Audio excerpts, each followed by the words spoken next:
Hello, we're live. Hi. Let us know in the comments that you can see us and hear us all right, and then we'll get started.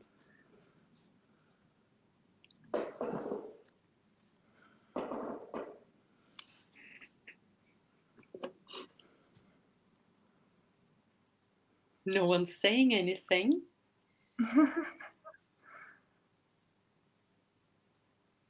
Yes, okay. Thank you, Harriet. Thank you, Leslie. Yes, Deb. So good to see so many. Oh, sorry. So good to see so many familiar faces or names, rather. But since we have so many new people joining us today, we'd like to introduce ourselves and say a few words about us. So, I'm Julia, or I'm Julia, no, I'm Anna, and this is Julia. That's brilliant. We are. We're a little bit Oh my nervous, of God. course. Okay, let me So many, start all so over. many Let me start people. all over. I'm Anna, and this is Julia, and we are friends and co-founders of Brave Brush Studio, a membership for artists who want to improve their sketching techniques. Well, I my only role today is to host this live stream, but Julia is the real star here. So Julia is an urban sketcher, artist, and art teacher with over 17,000 students on Skillshare, one of top teachers on Skillshare, and with beautiful sketching style Thank you, thank and you. a very generous teacher who produces tons of free learning resources and overwhelms the participants of Brave Brushes Studio with all the things she wants to share. Me, I'm in charge of everything that's not art. So basically, I take care of our blog and website. I help Julia structure her courses. And as a true beginner in sketching, I'm the best guinea pig Julia could find. So I test all of her courses. Yes, and Julia is still hoping that I'm gonna make some progress. Yes, I do. So, Julia, do you want to say a few words as an introduction too? I think you have already said everything we wanted to say about us, to tell people about us. And I see a lot of names from our membership from Brave Brushes, but also people I know from Instagram, and that's so amazing, guys. Thank you so much for coming. And We're Christmas very happy. workshops too. Christmas workshops too. Yes, Yeah. definitely, definitely. Yeah. Okay. Well, as for today's workshop, we're going to draw this beautiful house. It's a house in the old city of Tallinn, Estonia. And we think that the whole process from, well, composition, pencil sketch, and all the way through painting with watercolors and adding details should take us about an hour, but maybe 70 minutes. So we'll go through the entire process from start to finish. If it is very late where you are right now, or if your lunch break is over, you just stop where you are and you can watch the replay later. And so we realize that this is going to be long. If you feel you can't keep up, just, again, take it easy. we cannot really slow down too much because, again, it would take us too long to complete the entire sketch. We've taken on an ambitious project, haven't we, Julia? But And I want to tell so much about drawing, so yeah, and so give you a lot of again, as tips. always, Julia wants to share too much sometimes, but we're working Always. on that. Yes. Anyways, we will. There are so many of you in the comments, so we might.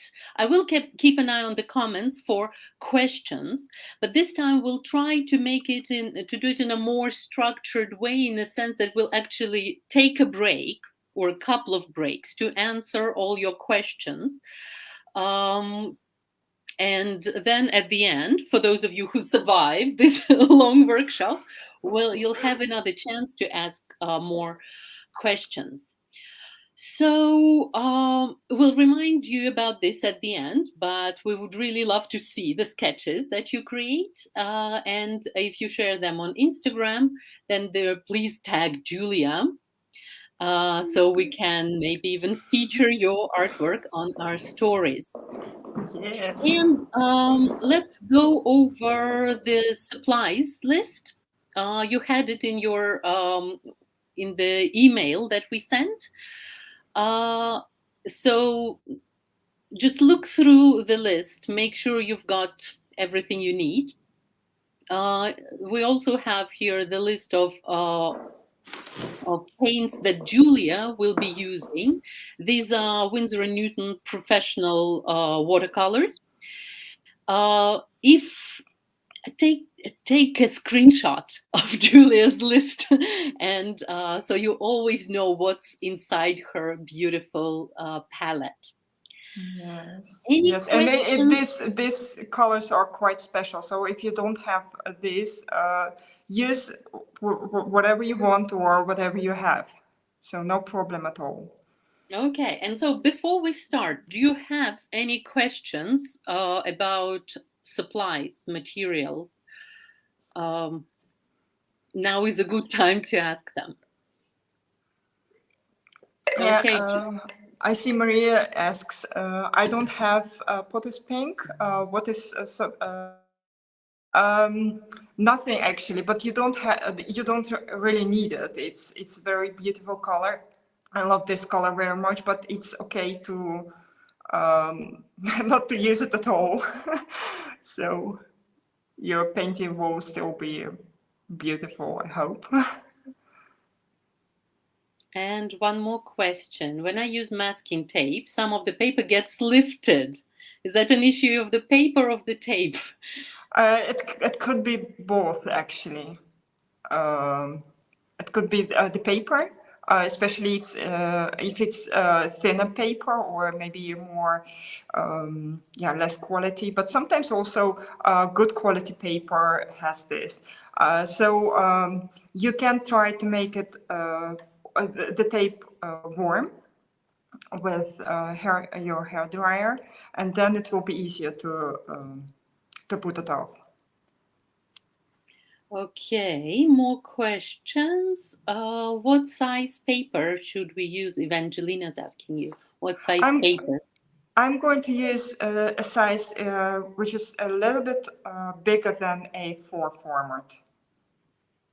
Is A5 okay for this sketch, do you think, or is it too A little small? bit too small, but if you don't have anything else, use A5. It's good. And one more question here. Hang on. Oh no, sorry. Do we also need colored pencils? Yes, I also, yes, but I don't have special colors for that. I'm going to look at the picture and just add some colors. The only color I know I will definitely use it's my cobalt blue. I use let me see, Caran d'Ache luminance pencils, and this is a very, very short pencil because I use it so much. And a few different colors, probably some green and maybe dark red or something like that. We will see. Okay, and so question about A6 A6 sketchbook. is a little bit too small, but you can try, of course. Okay. Yes. And then Trina, yes, I see your comment about the putting the hashtags in the chat. I will remind, yes, I will do that a bit later. So, okay, again, at the other size, 5 by 7 inch. Julia, there you go, inches for you. Is that okay? I have no idea how much is how it in small or big centimeters? it is. I'm sorry. We're in Europe.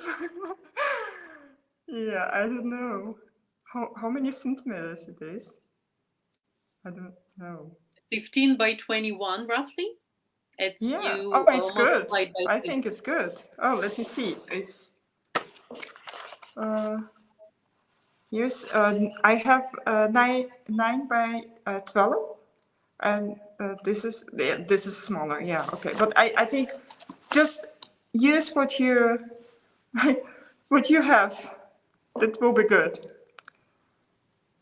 And yeah, I know So 1 inch is 2.5 centimeter, but I can't count. I can't. It's too difficult. I guess work with what you've got. Yeah, and yes, and then you also need some draft paper yes, for making a thumbnail. yes. Okay, and then there is a question about the brand. Carla's asking, what brand of watercolor paper do you use, and what's the weight? Oh, I use this paper. It's from Winsor Newton. Can you see it? Hope so. And it's 300 grams. So.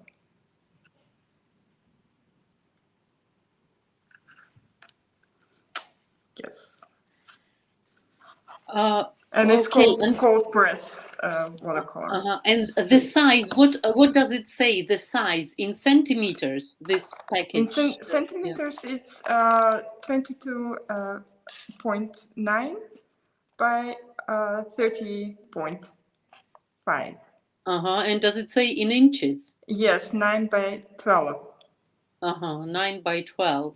So okay, yes, that is roughly A4. Yeah. It's a little bit bigger, yes. Comparing to A4, it's like this. Okay, all right. Almost a little bit bigger. Okay, shall we start? Yes. I can't wait to draw. Okay, Julia, take it easy. Get settled. Turn your camera around so we can see your yes, your desk.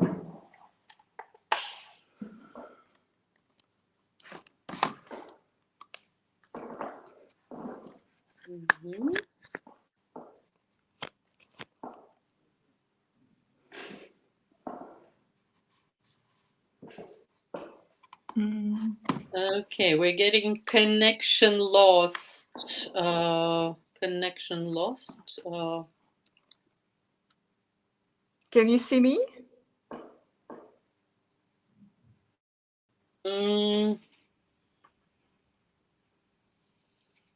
Hang on.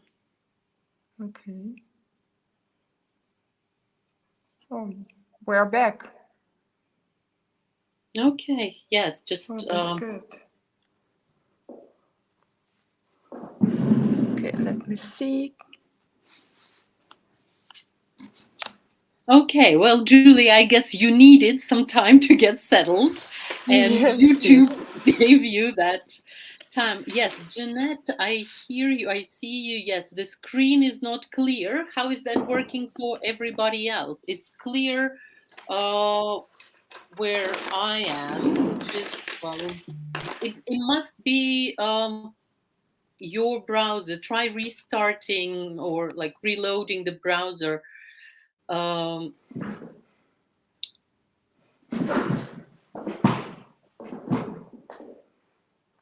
Okay, thank you guys for getting back to us on the yeah that it's clear. So Jeanette, either restart the browser or try a different browser maybe. Okay, works again. Yes. Okay. And Julia, your My, desk looks perfect, so thank you you, can thank start. you. And my pot of water is it's a decoration pot, I guess. There was was filled with something. It's not something from an art shop, Okay. but I So don't it's over remember to where it you. comes. I'll be quiet here, just keeping an eye on the chat and maybe sketching a little bit. Yes, But yes. okay, let's get started. Okay, everyone is back, I hope. And let's start with talking about the composition, because this is the first thing we need to decide. We need to know what we're going to draw and how. So I have here this photograph that we are going to use in this workshop, and for the composition we actually have and it's this house in almost in the middle, and actually we can draw it like this. But when I start a drawing, a sketch, and I think what I actually want to have in my photo, in my sketch, then I try to imagine how it will be, when I have when I draw it, and I try to imagine if I start with a with a horizontal view or a vertical view, and in this case it's a vertical view, but maybe we could draw only this part and then it will be a horizontal view. And maybe it will also be quite a beautiful picture because, for example, the door here is quite beautiful. So we can choose to draw only this part and some greenery here. This is a possibility. Or we can say, okay, the photograph is great, we love it, and we want to have the whole house in the picture. And this is a choice you have to make. Every time you start a sketch, think about what you want to draw. And the next step, actually, the next stage, is to decide on how you want to draw this house. Do you want to have it in the middle? Maybe you want to draw only the house and not the surroundings. But I think it's great to draw only the house. But I think it's much more interesting when you draw a scene. When we talk about the scene, then I try to look at my picture, look at my photograph, and to think of what is important for me in this picture. And it's very clear that this small house is the most important thing here. We can call it a hero. And I think that if I look at this at our hero, then I would place it in the middle. It shouldn't be in the middle always, but it will be more beautiful composition if we place it in the middle. Okay, so and then I try to decide on what other things I want to or other objects I want to have in the picture. And also how much space I want to have here. For example, I can say I don't want so much space here in the foreground, and I want to have more sky here. It's choice, but I think this is a beautiful amount of ground in the foreground. Okay, the next step.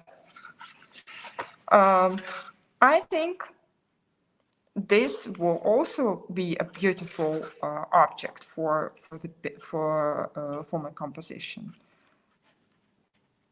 Okay, let's draw it too. And if I look at this part, I think, no, I don't think it's that beautiful. It will be better if I cut it off. And then this is a very important decision, because then I draw it like this and don't draw this part. And here it will go like this. Okay, and I also think that this roof is also a beautiful thing, but it doesn't go that beautiful. It goes like here. It's not a beautiful point. So I can choose to make it a little bit more like here, or lower. So it's a choice. I think it will be more beautiful if I do it a little bit higher. Okay, but it's not very important. We don't draw anything out at this moment. We only decide some important things. Okay, and then here I can choose to draw people, or I can say, okay, people are a little bit too difficult for now. We skip people. And I think we do that for now. If you like to draw people, please go ahead and draw people. But it will be easier for this workshop to not to draw people. Okay, so we now have made some choices, some important choices. And what does it mean that we have here a building? Which is our hero. That means that it will be more detailed, and we will paint and draw more shadows here. And this parts will be more in the background, and they will be less present in the picture. So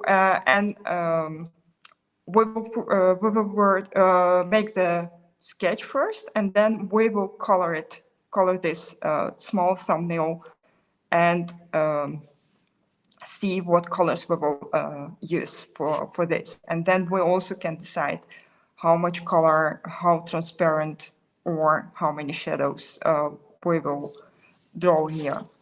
Okay, so the next step then is the composition.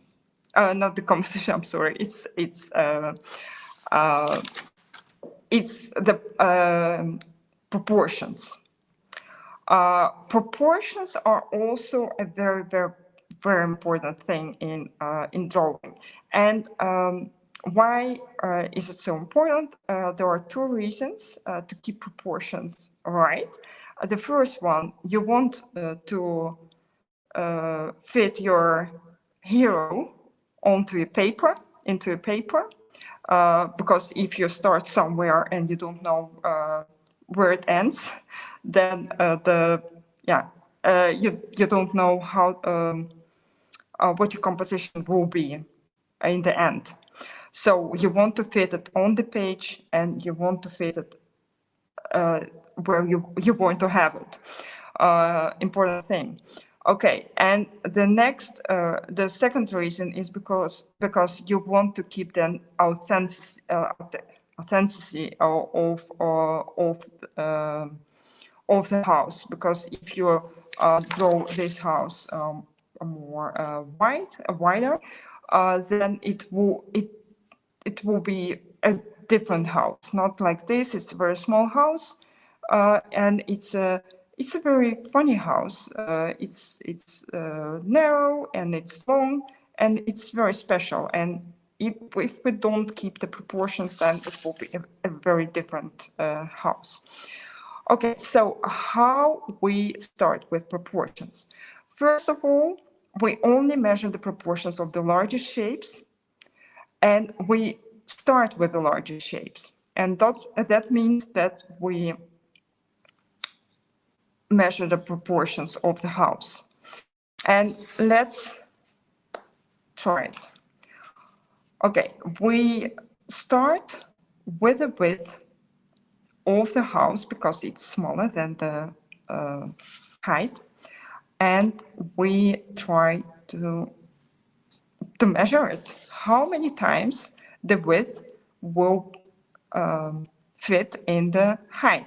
1. It's exactly 2 times. Okay, that's great. Then we start drawing, and I have already said that I want to have my foreground about the same the same spaces in the photograph. So I start here with my the bottom of the house, and then I think I will end somewhere here. Okay, and we wanted to have this house exactly in the middle, and that means that we draw a line in the middle. Okay, maybe it's not exactly the middle, but it doesn't matter. It's about the middle. And a very straight line, I use my pink, and I draw like this. So a very straight line. Okay, and now I know that the width, the height of the house is 2 times the width. Okay, and that means that I should divide it in 2 and measure it. Okay, it's a little bit too much. Okay, I think it's good. So it will be like this.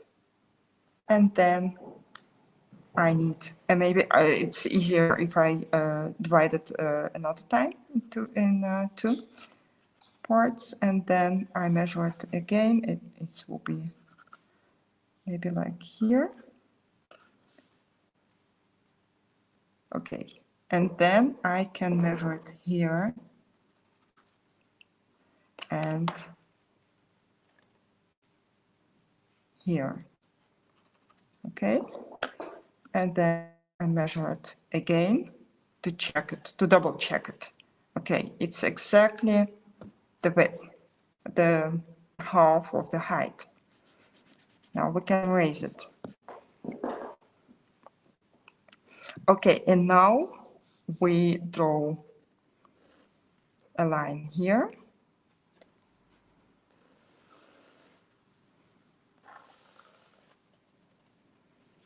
And another line here.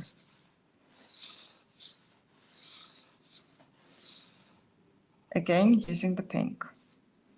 Okay, and now I can try to find the height of the bottom of the roof. If I measure it like this, I see that it's the bottom of the window is the 1 time the width, and the roof starts a little bit higher than that. Okay, this is then the window, and this will be the roof. Maybe it's not exactly the place, but it's very, very close to what I see in the photograph. Okay, now we can draw the roof itself. It's easier to do it like that.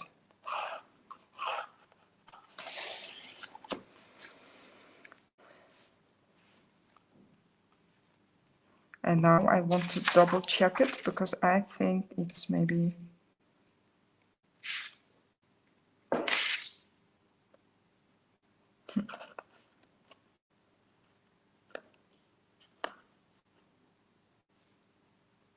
yeah, it should be good. Yeah.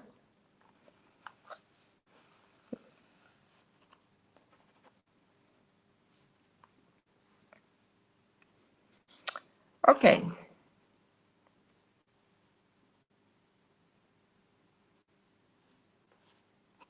I'm now drawing on the watercolor paper.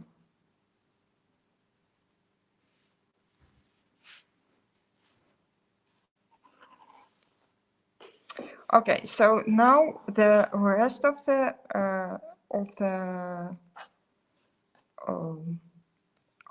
objects and details we will draw as we see them, because we already have the main proportions of the house, and we now look at the picture and try to see, okay, how to go goes this line, for example. We want to find the angle of this roof. Okay, how do we do this? We know that the roof, this roof starts somewhere here, okay? And does it go like this or does it go like this? We can measure it. Okay, we lay the pencil down and we try to estimate this angle like this. Yes, it's, I don't know, maybe 15% or maybe a little bit less, but it's a very sharp angle. Okay, then we draw the line like this and we try to draw this angle on paper. Okay, the same for here. This is a little bit difficult thing. I don't know what it is. Oh, I think it's the front of this building. Okay, it's quite difficult to draw, so I just go like this here and try to draw the same line as I see, not too complicated. Okay, and I see that this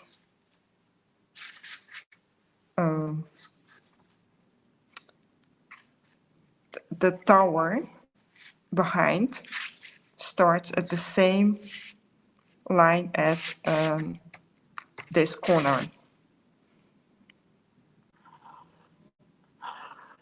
But I make it a little bit more, I draw it a little bit more to the right because it's not, it's a little bit too many lines on the same, in the same place. So I move it a little bit to the right. Okay, and then I draw this tower and the lines here, and then I draw, there is a little bit of perspective, but I don't want to draw it because it's too complicated and it's not really obvious that there is perspective, and it's also not that important actually. So I draw it like to here, almost a little bit lower. Okay, something like this, and then I draw it just right, and then draw here the sections like this. Okay, and then we know that this window comes here, so we draw it. I don't measure it anymore. I think this is a kind of square, so I draw it like a square. And we have another window here.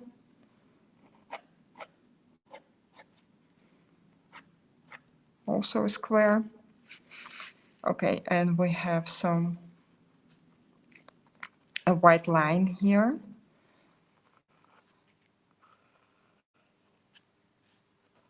And it's a very important one because it's very authentic. Okay, and now I look to this part and I try to estimate how much space do I need here. And I think it's maybe I just, and it's exactly the height of the window. Okay, so it will be somewhere here. And it's a lot of measure work, but if you do that, you know your proportions are perfect, or at least very, very good. Okay, and now we draw here the door, and the door will be here, but this will be the white line, and the door will come here, I think, but here's a lot of green stuff, so we don't really see how the door goes, but it will be something like here, like this. Okay, and here we try to look at both doors at the same time and draw them as we see them, and they should be exactly the same size. Otherwise, we have two very different doors of the same shop. That's weird. Okay, and now we have these stairs. If you a little bit at an angle, and you can see that we have here some perspective, but it's so it's almost nothing. You can't even see it, so we don't try to draw it exactly like we see it. We just make it kind of, there is something not very important at this moment. Okay, and now we look at this line and we see that it's perpendicular to this edge, to the edge of the paper. So, okay, then we draw it like this, and we know that this will go like this. I don't want to draw these boots. I think these are boots. I just draw the stairs. And I think the angle will be, it's very difficult to see the angle, but I think it will be like this. And I will show you how we can check it later. But this will be like this for now. Okay. And now I draw here. And this is the ground. Okay. The bottom and the ground. Okay, and here we have some greenery, and I just draw it like that. Very loosely. Okay. Here, and I don't draw this part. And here.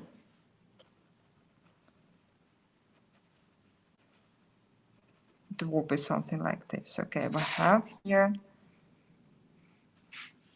this fence, or the door of the, it's the kind of door.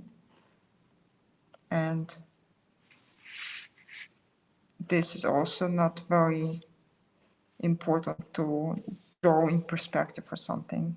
Perspective is here. We will come back to it. Okay, and here we draw something like this. It's also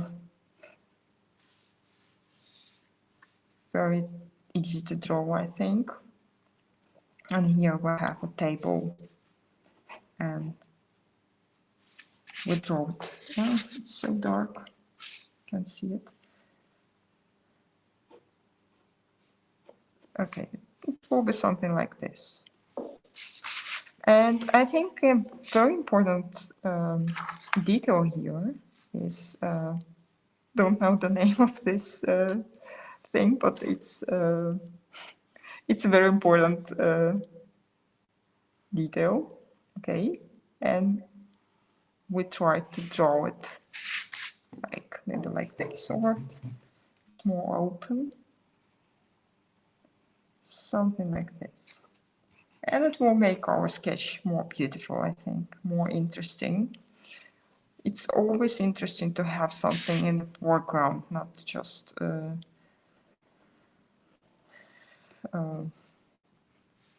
empty foreground. So a few lines here and there. Okay. Now we need to know this line, of course, I got it.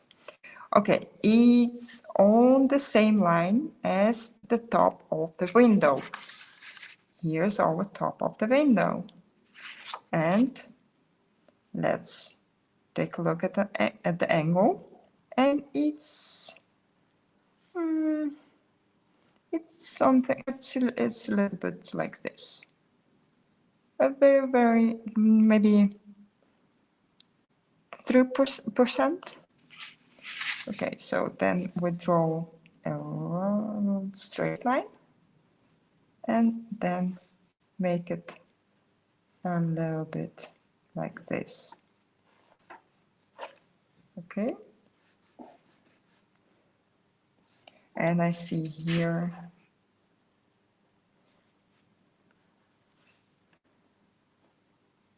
also something we need to have in our sketch. Okay, this side is good. Let's move to this side. Okay, and I have already said I want to make this, place this roof a little bit higher. The same thing, also measure the angle, and we do it by drawing, oh, not drawing, but trying to estimate the angle. And I think it's maybe 30%. And then we start somewhere here, because we don't want to get all our lines in one point. It's not beautiful. And then the line will be probably something like this. And the other line will be more, the angle will be more open. So we'll only look at this line and at this line. And we see that this will be maybe 60%.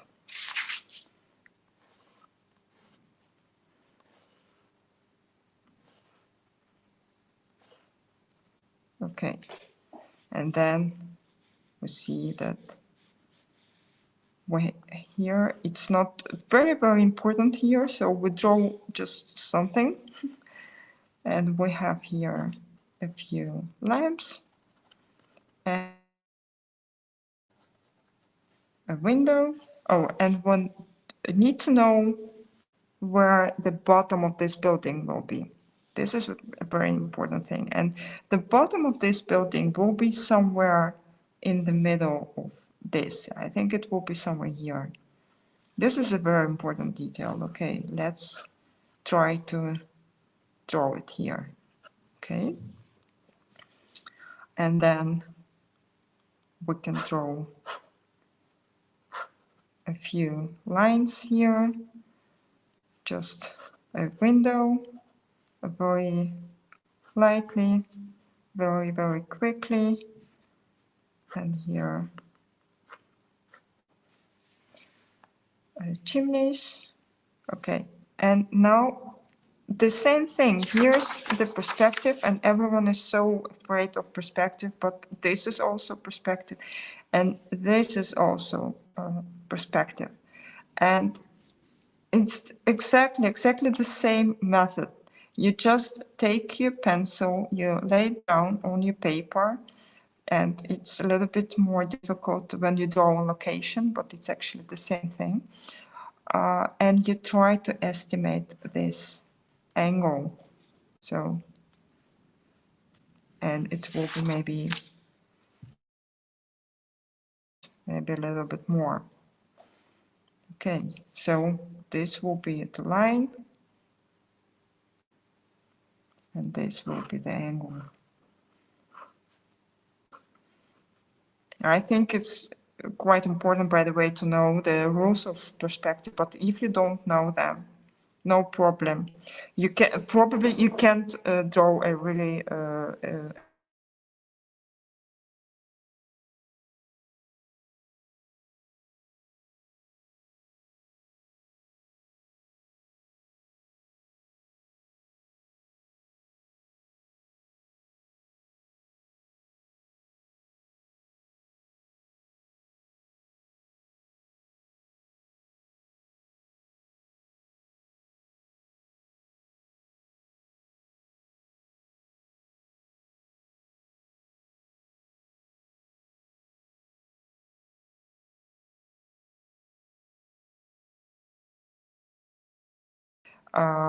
was taken has been taken from the ground, and then the photograph the photo Julia, changes hold on a moment. We yes. lost you for a few seconds.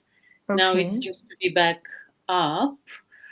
Um, so, starting from where a lot of people are afraid Okay. of What perspective. was the Yeah, there last are. thing? Well, the last thing that I heard was that you still need to learn about perspective Yes. to True. to draw complex or complicated scenes. Scenes. Uh, so yeah, so that's Okay. roughly when we lost you. Okay, Okay, okay. But um, for the scene like this one, it's okay to, if you don't know about the rules of perspective. If the main object is not in perspective and the some parts of it are, then you can use this method and you can measure some parts and try to draw perspective by measuring. Okay, and so do you already have this line, guys? I hope so.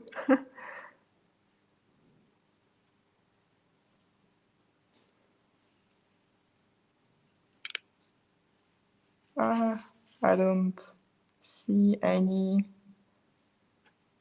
comments. Okay, I hope you have already drawn it. Okay, this line. Oh, okay, great.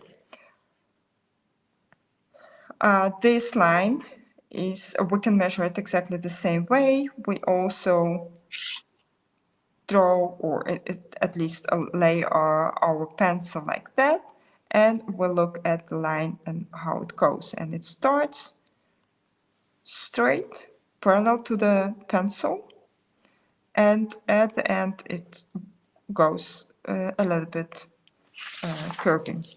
Okay, this is parallel or perpendicular to the to this edge, or parallel to this edge, and then it goes a little bit like this. Okay, and I think this line will be more like this. Okay, and now we have a lot of people here and we don't know where the bottom of this building, or I don't know what it is. I think it's a part of a building. So we don't know it, and we also don't know the angle of it, but we can find it. And we find it, we can find it very easily because we know that these lines, these lines of perspective go in one point. So we can easily draw this line like this and see that it will be something like this. Okay?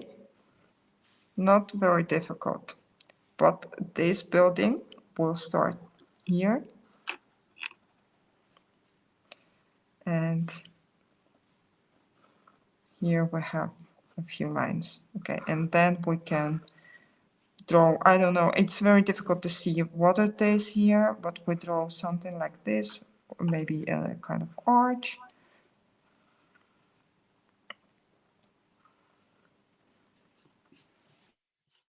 Okay, and then we can erase it. And we have everything we need.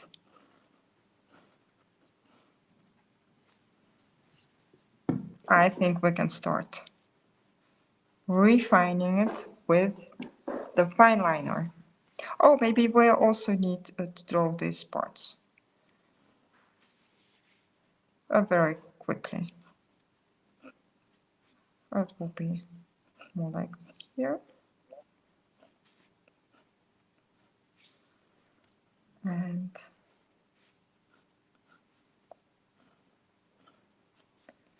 here.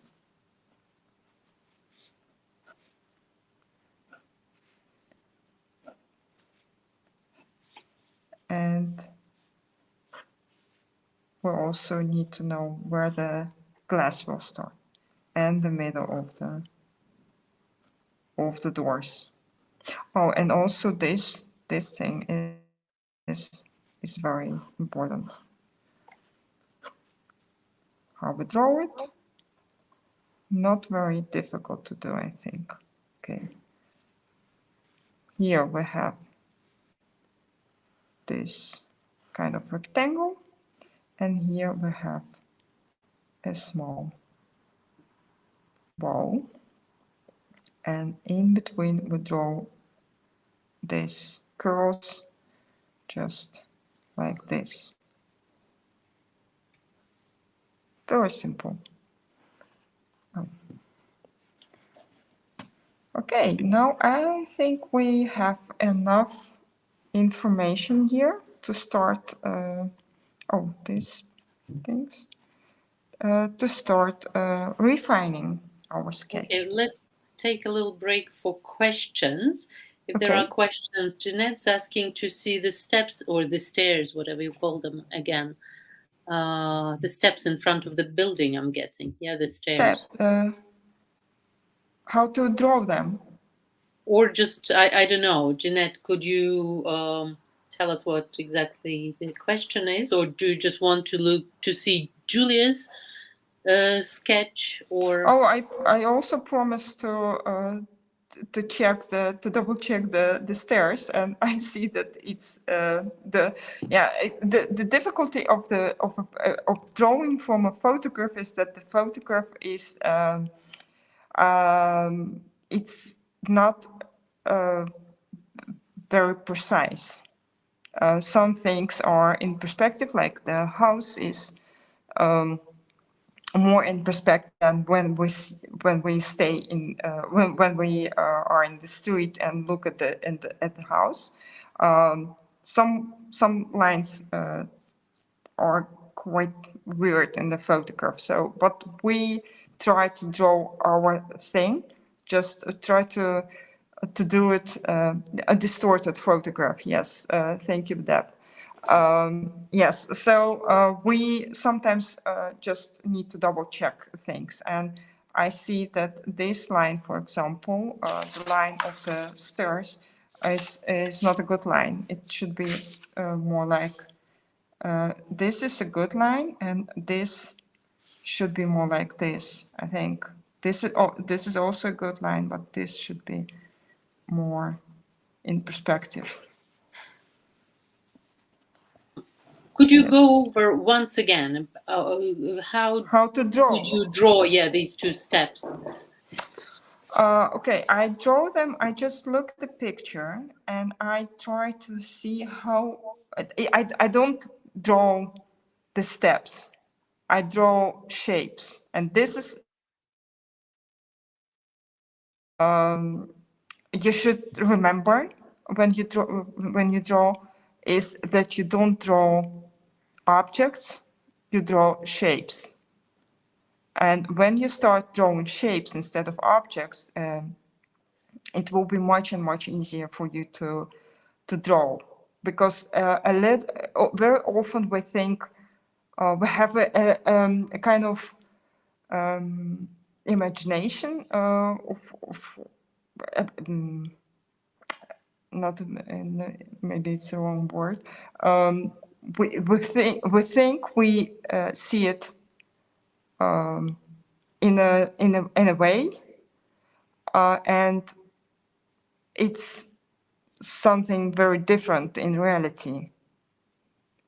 So when you look at objects or shapes, you draw shapes, and then they will be much better in your picture, in your drawings. So the steps have the shape of. So how do you go about drawing these steps? So you see, I see a rectangle, or how do you like? Yeah, How do you so apply I this first see step? I see a rectangle, or I see at least these two lines, and I look also at the distance between them.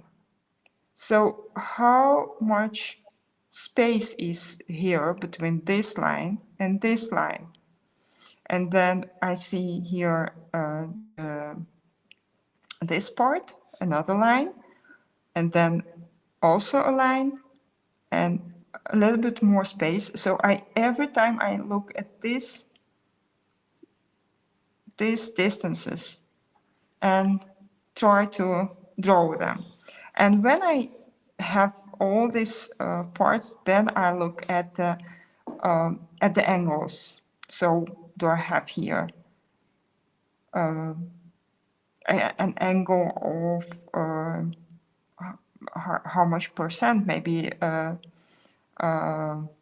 45, or maybe a little bit more. And the same way as I showed here, I try to imagine a line, or I lay my pencil down and I try to see how, what is the angle here? And so I draw it, and I draw these parts, all these angles. And if you don't, if you want to know exactly how these lines go, then you should know the rules of perspective. That will be much easier. So you have then a point here.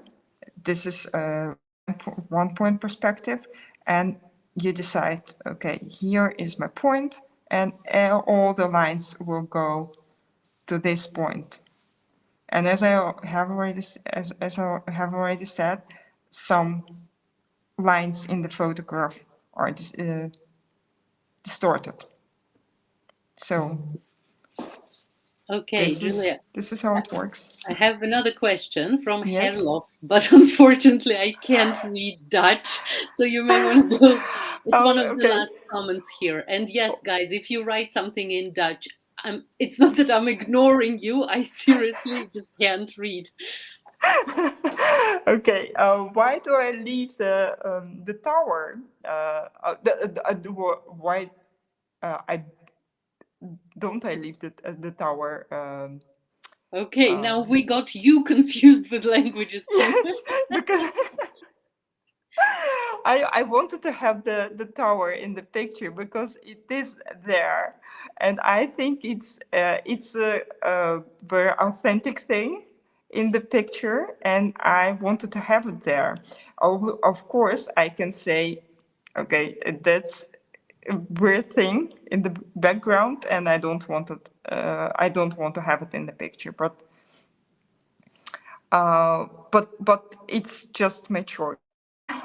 Nothing more.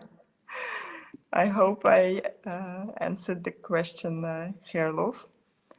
Okay, and we have a tip from Masha. What usually helps me personally is going through the lines on the reference picture with a pencil. Helps me understand perspective if you have printed it out. Yeah, thanks for sharing that. Yeah.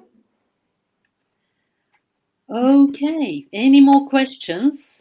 Or shall we move on to fine liners? The fine liners. Okay, the fine liners. We actually.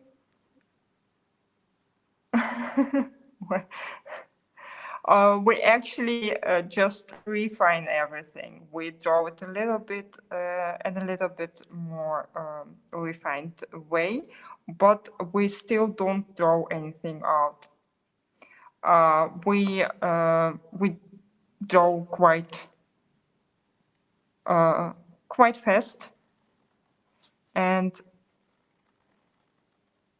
because we will use watercolor later, it doesn't make a lot of sense to refine it too much. So just try to follow the lines of the pencil and enjoy.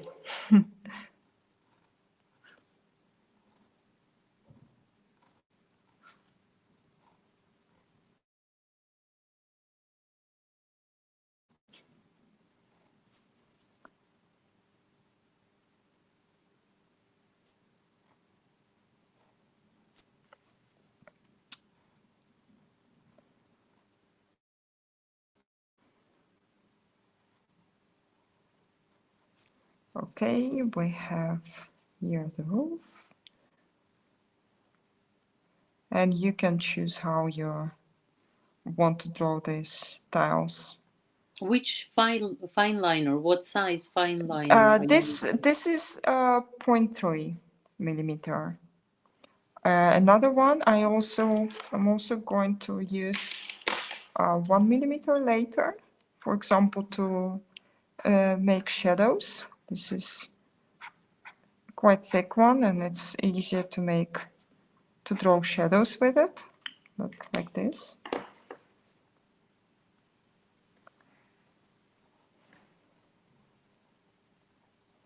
So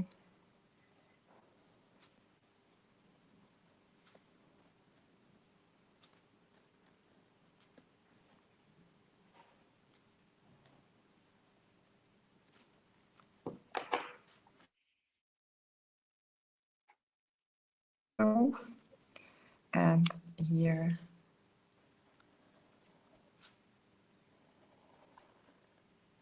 some lines.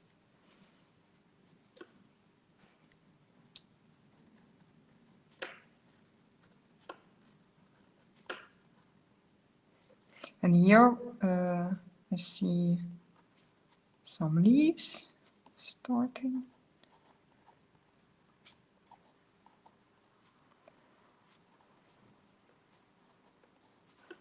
And also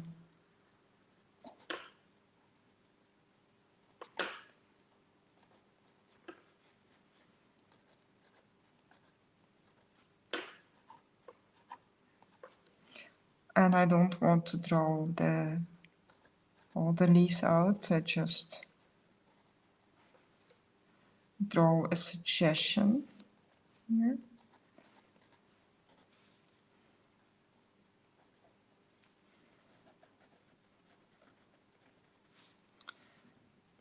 And try to draw faster so we have enough time to color it. And also when the watercolor is dried, then we can add more details, of course.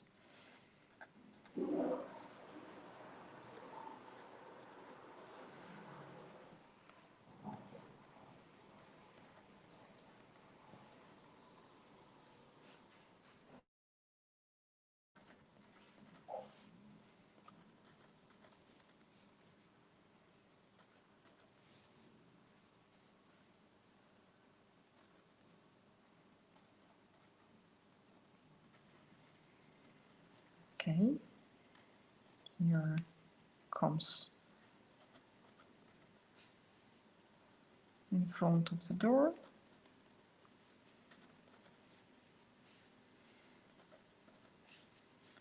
And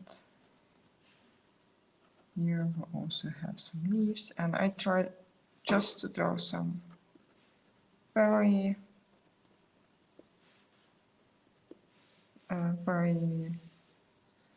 it's a suggestions of leaves. I don't draw the leaves I exactly see. Okay, and here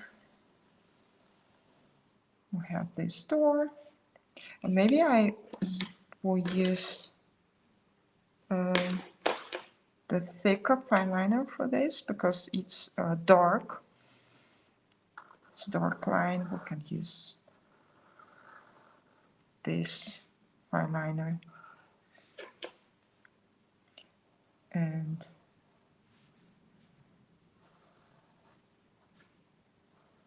it's much stronger. Okay,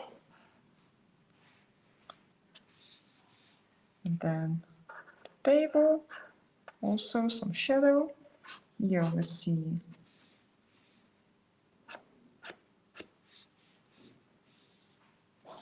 it's very dark, so we can draw it like this. And also this part, this door, we can draw with a thicker fine line. Okay. These lines are pretty much parallel to each other. Oh, I see here another line. Not very important, but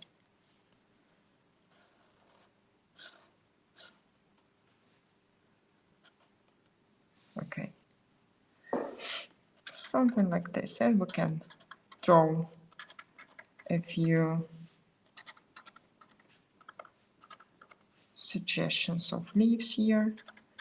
Here I see that this side is in the shadow, so I can add here more textures to make it a little bit darker before I start color. Okay, and here also we can use this edge, for example, a little bit here. Okay, and I see that this, I first draw the window itself, and then I draw this dark part, then a little bit here. So we see that the light comes probably from here. It's quite difficult to see in the picture, but let's do it like this. So the light comes from here. So this part will be in the shadow. Here we see a shadow, and here we also have a shadow. Okay. The same fine liner, 0.3 millimeter, but this one is better, I think. The other one was old. Okay.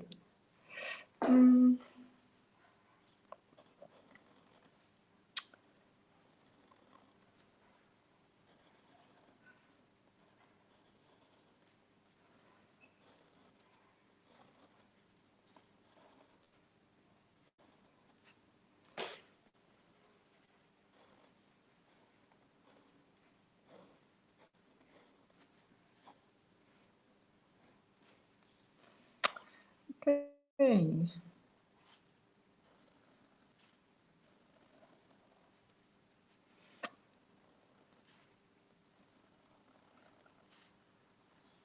And if it's too difficult for you to draw a line at once, you can try to draw it in few stages. So you draw a line. Let me see where I have a longer line. Oh, here, for example. And I don't want to draw it at once. Then I draw it like this. I draw it till here, and then I stop, and then I draw again. So I connect them all, or I connect them almost, or I connect them just for real. And then I have this very beautiful line here. And we also have it, okay? And here you see the bottom of the roof, it's like this. And then we have here some layers and pipe.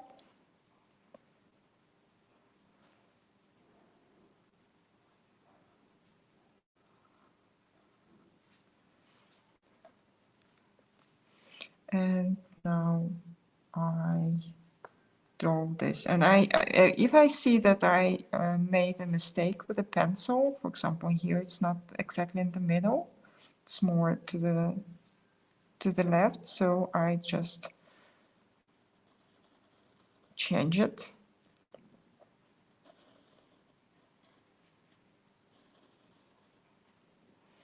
And then the drawing becomes more precise. See that this curl is more like this, okay.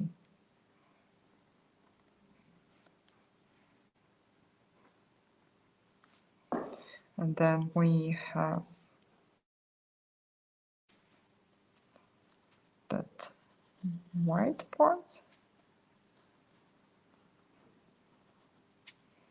And another pretty dark shadow, and I will make it dark in a minute with my fine liner first. And then I draw the door.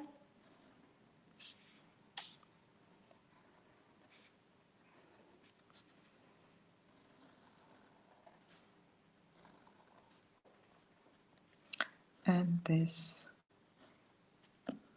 sections.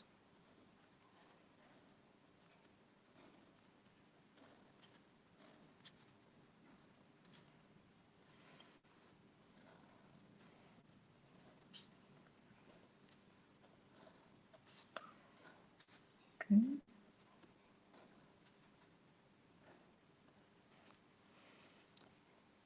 And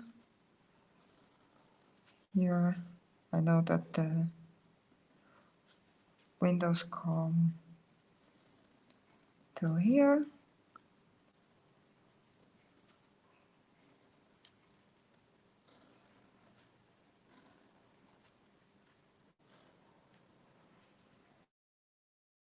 The middle of the door will be somewhere here. Okay. And we also have this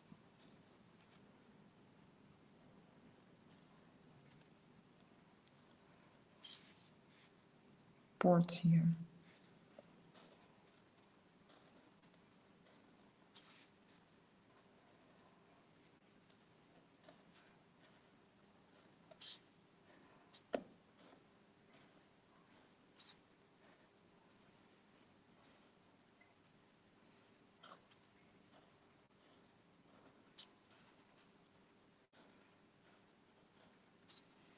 Okay, steps.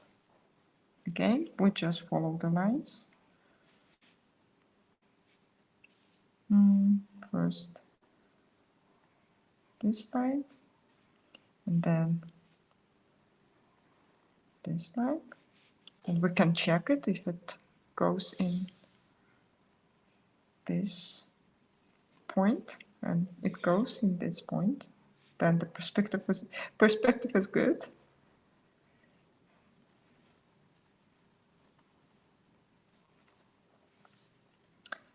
And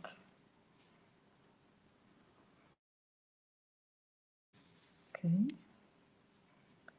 and we also can check this line, and also here the perspective is good.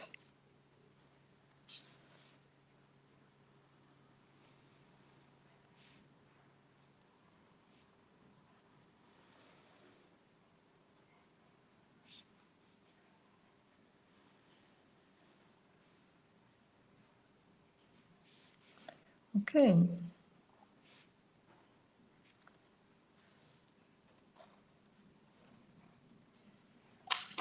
And then we can add some darker lines here, like here, for example, we have this very dark shadow. We can draw it with a fine liner, not the whole shadow, but just make it a little bit darker.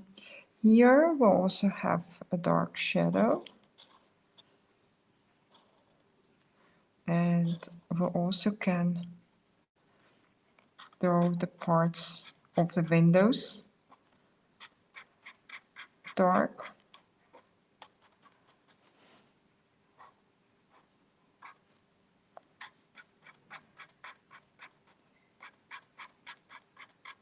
Okay, like this.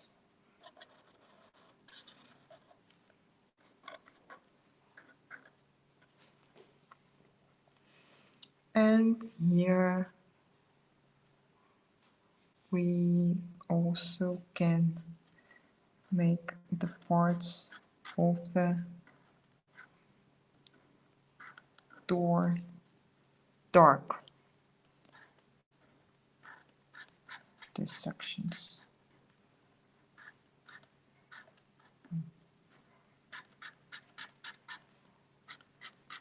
We also can do it later, of course, but that's okay.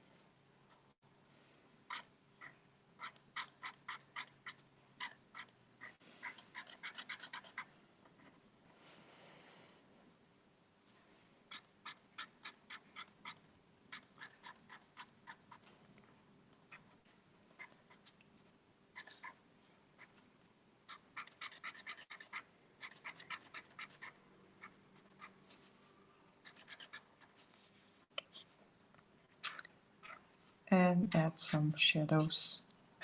Or maybe we just do it later. Here.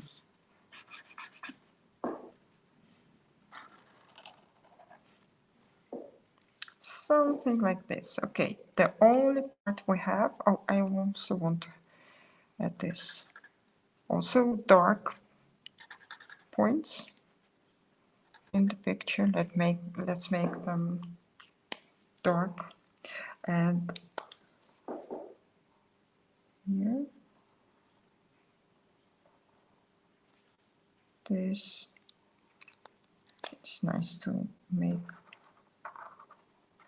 dark too.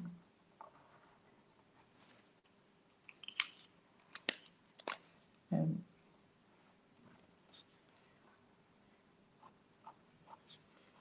add some textures to it. Okay. And then we have this path here. And this line.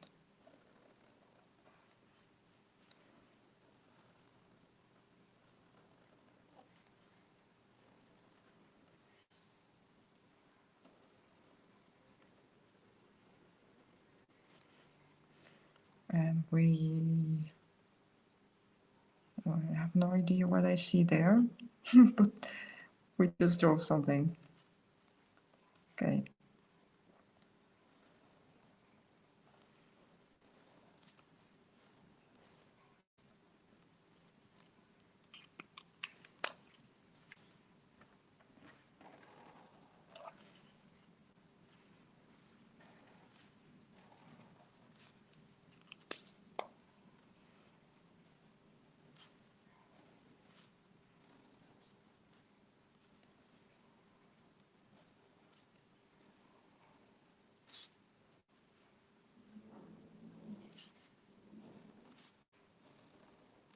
Okay, something like that.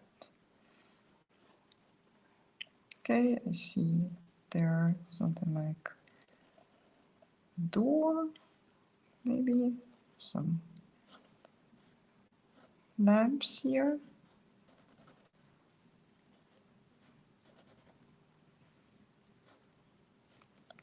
Another one here, a very small one.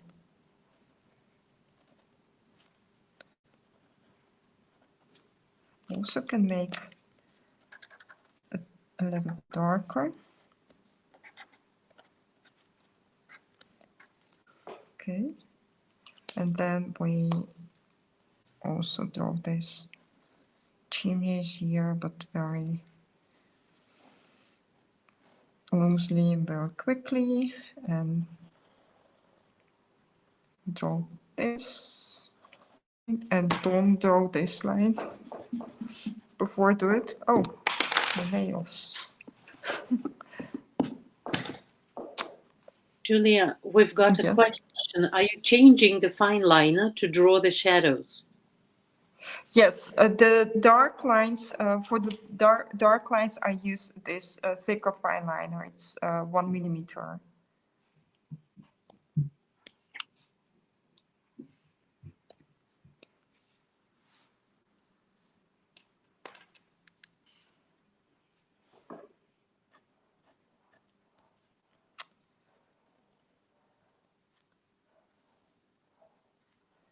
Okay, and here a few windows, very roughly.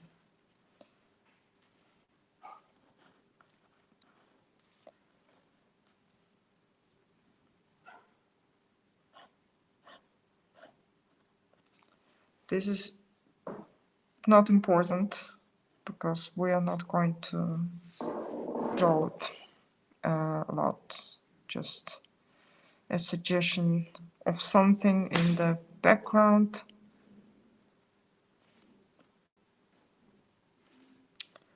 Okay, I think I have pretty much all the lines I need.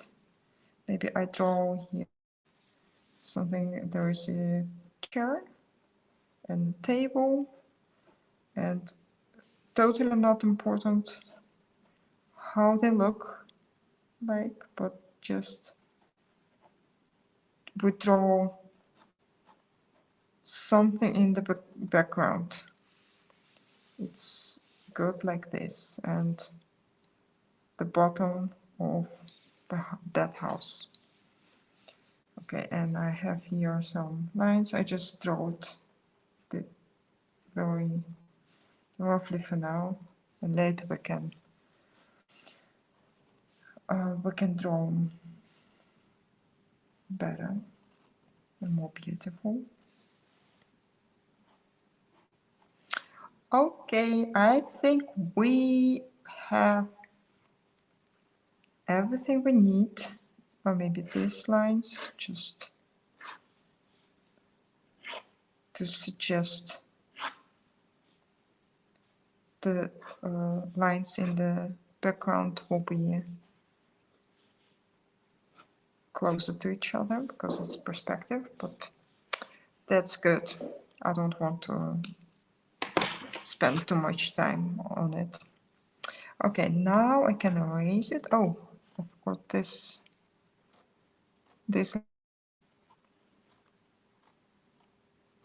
So probably I forgot more lines, but we will see.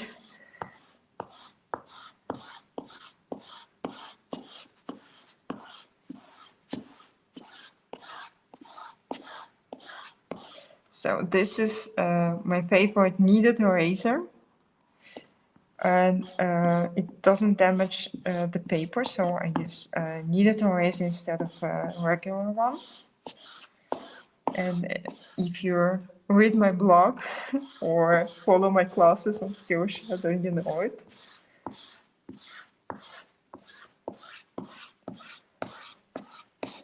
Because we of course don't want to damage our beautiful watercolor paper.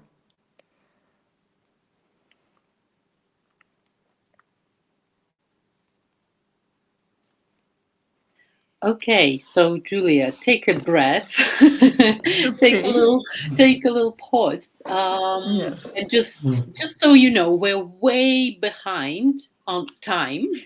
Oh, of We course. Yes, so we timed you when you did the sketch the first time around, and it was 60 minutes. But it Yes. looks like it's gonna take us a couple of hours to complete this sketch. Once No. again, everyone, we will, yes, the replay will be available. So if you have to go at some point, we are losing people actually, but if you have to Okay. go, just go and don't worry about it. You can finish it later, you can watch it later. Yes. And actually, Julia does not know if you leave, she doesn't know you're leaving, so no hard feelings there. Oh Uh, no, totally not. People, yeah, so no, she's no. just enjoying her creative process and making the city of Tallinn look so beautiful. um, so, Julie, if you'd like to look through the comments, Yes. there's um, Kristen is saying that this technique is really great. She says, I tend to paint first and then add lines afterwards. And your technique allows for more details and shadows up front. She says, Yeah. I love it. Thank Then you. there's something in Dutch that I don't understand. And Beautiful, beautifully drawn. yes, and Leslie says, could you give us the name of your book? I think Julia said not book, but blog. And anyways, Blog. it's Yeah. juliahenze.com. I'm typing this in the comments. You'll actually, yeah, have all the well, a lot of excellent posts there with links to all the materials that Julia uses and all her very, very special tips and tricks. Yes, We will definitely. send you all an email tomorrow with all of the details, with the link to the replay, with the link to Julia's blog, with the But link. we don't stop yet. Yes, Or exactly. And now we keep drawing. And while I'm yes. talking, Julia is still drawing. Yes, Okay. I can stop. Yeah. Okay, so we go further with drawing. Okay, and now we start coloring actually. We get back to our sketch, to our thumbnail. And now we need to know what colors we're going to use in this for this house. And I have already made a list of colors I'm going to use, so you know probably what I will use. But I want to show you that it's very try it out in your thumbnail. And for example, in the background, I'm going to use this orange, the transparent orange. I love a lot. So this is how I do it. I have already done it when I was practicing before the workshop, so I know how it works. But when you make a sketch, I would suggest do it yourself too. Wrong color. So just try to find the colors you love the most for your sketch and that suits your sketch. Okay, and for the main house, I'm going to use the same orange, and to reactivate my colors, watercolors, I add a little bit water. And I also love to use this ochre pink color to make it more pink. And then I use this color and add a little bit of alizarin crimson, so it will be a very complicated mixture. But if you don't want to paint like me, you can use you can choose to color it with one color. Just choose one color. If it's orange or red, what you prefer. And here I will use alizarin crimson, only alizarin crimson. And for the shadow, I will use cobalt blue, and we'll make it. We'll use it here too. And this is one of my favorite colors. It's Potter's Pink, and it has a very special color. I don't even know. It's kind of dusty pink, I think.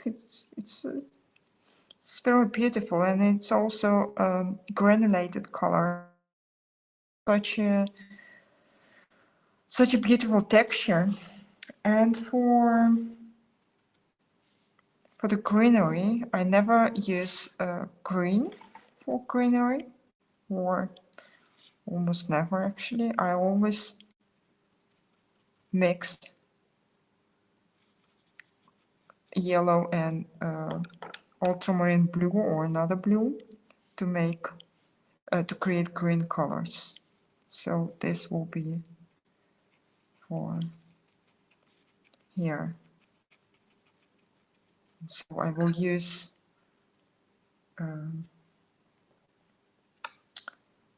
the more yellow on the light side and more blue on the shadowed side.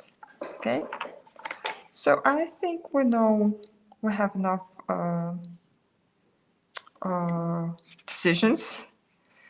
We made enough decisions here, and these are the colors we are going to use in this painting, in this sketch.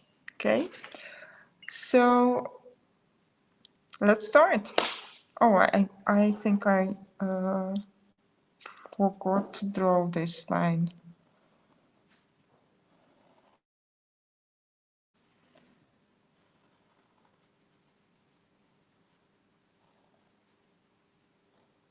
Okay. I use my largest brush, size 12, you also can use 10, to color these parts. And I use for it a lot of water and not that much paint. So, and the color I'm going to use for that are yellow, some orange, and a little bit of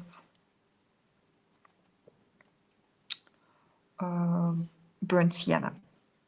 So, and then I start here.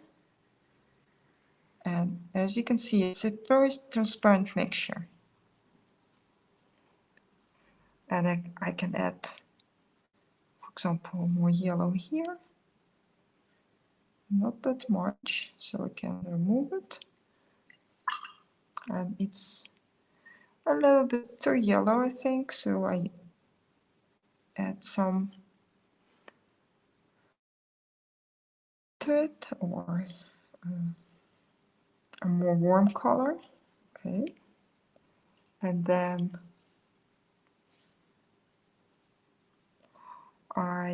for the orange roof, I actually use orange, but also very diluted color, very diluted.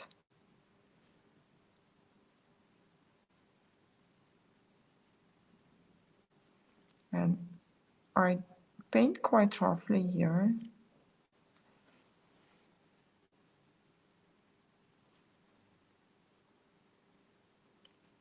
Remove here some water. Okay.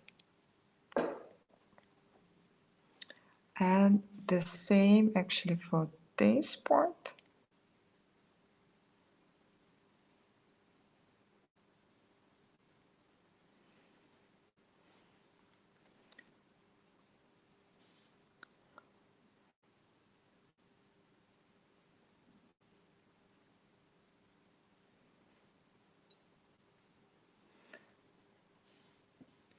A little bit of yellow will be good here. Up.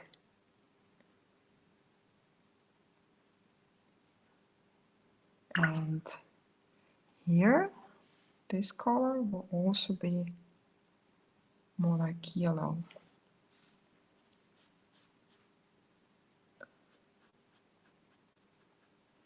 We can paint on the greenery.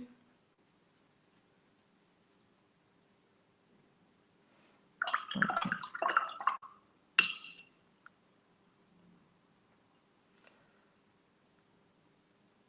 And we will also need to paint this part of the roof. And this will be a little bit more saturated.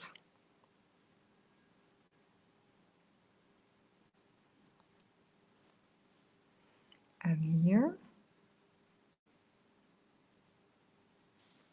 the tiles will be even more saturated because there are more in the foreground. And we can make them even more saturated. As you can see, the colors flow in each other, and that's great.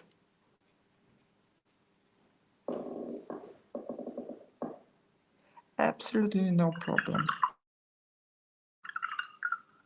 Okay, and we also want to color this part, I think.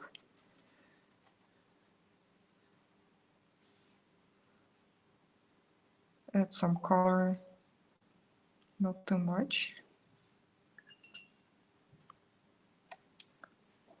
And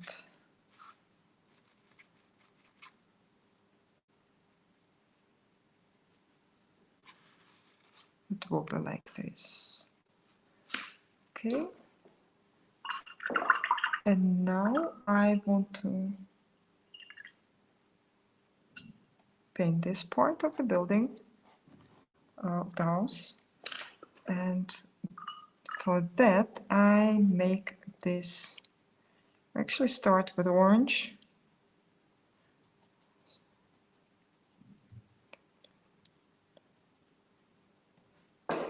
And I need to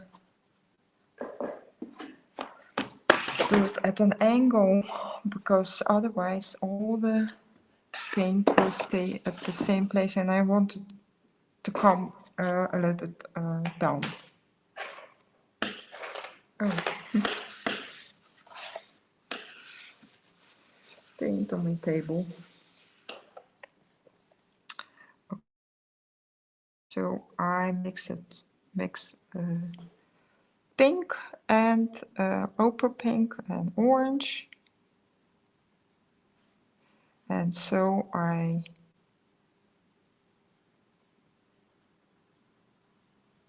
paint here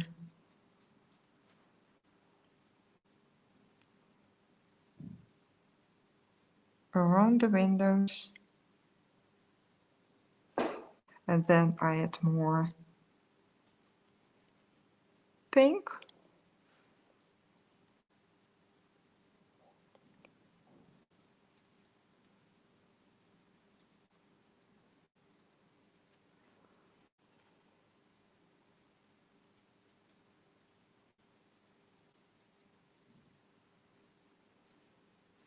And more orange. And I alternate the colors.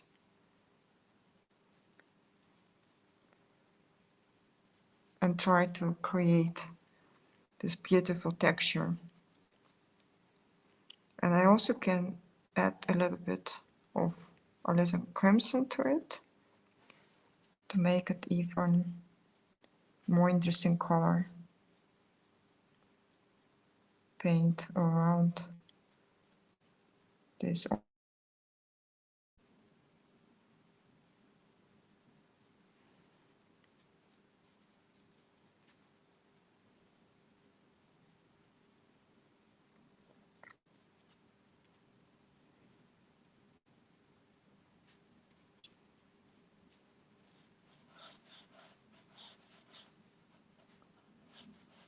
Okay. And this part will be darker.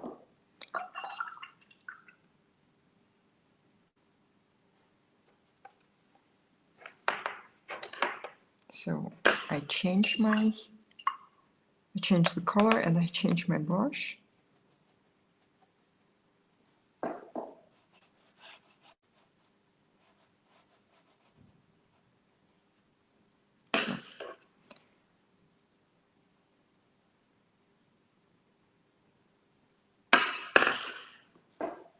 And keep painting. And here I can paint this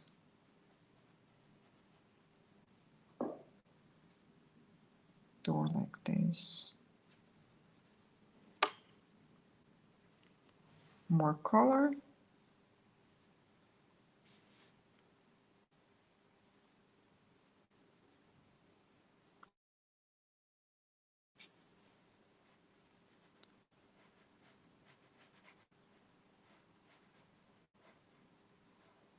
And as you can see, the colors flow in each other, and that creates a very beautiful look.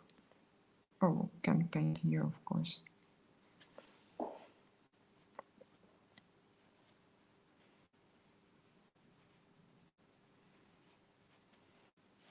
Just paint over the whole door, except these parts.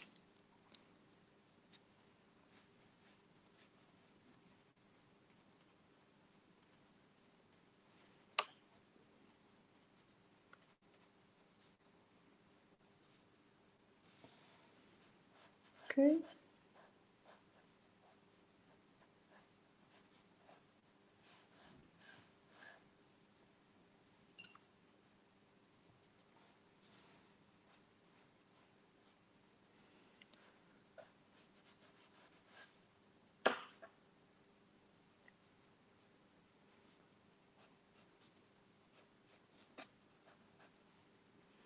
And here I add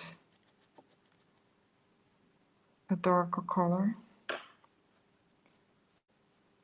Pearl Violet. It's a quite dark color. A very beautiful one, by the way. Also one of my favorites.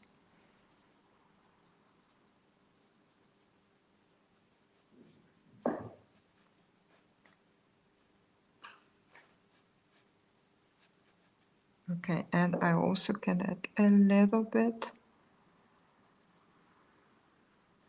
of paint gray to make it even darker. Okay, and now before my paint is completely gets completely dry, I paint this shadow here. It's almost dried.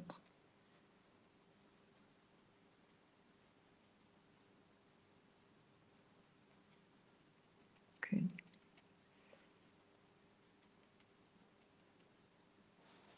And I also can paint here a shadow and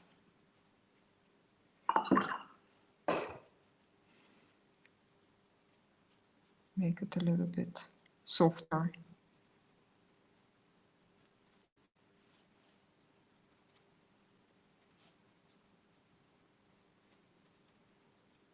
Okay, I think that's will be good.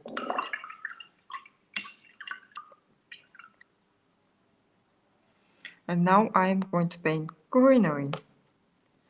Start with the yellow.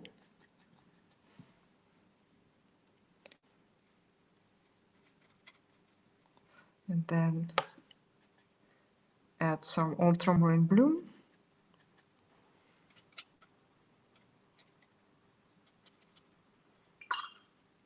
More water here.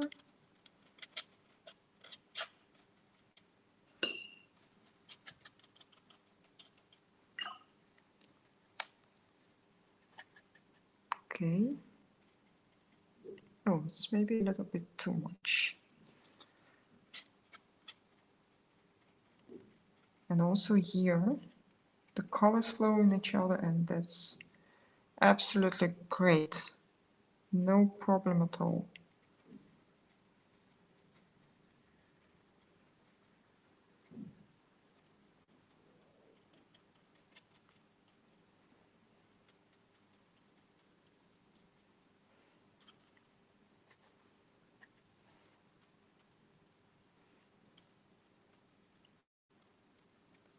Greenery is not very difficult to paint, but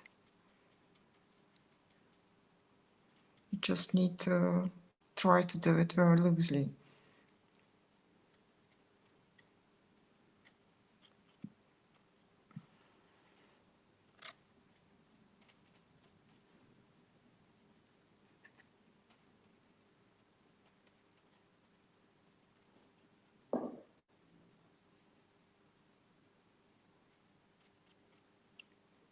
I think something like this will be good. Oh, now we have here this very strange shadow.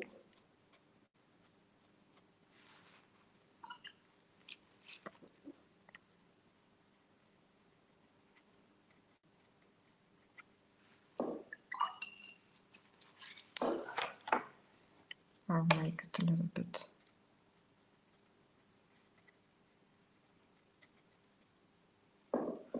Okay, we can change it with colored pencils in the end. Okay, here we have this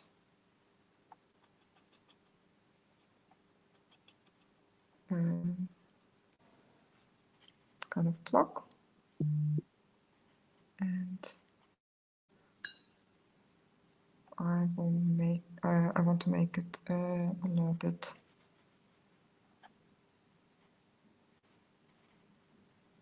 lighter on one side and a little bit dark on the other side, like this.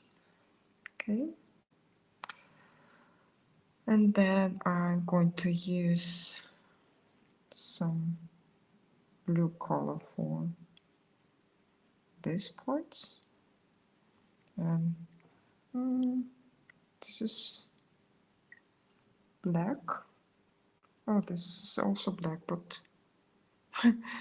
I make it blue, like the color.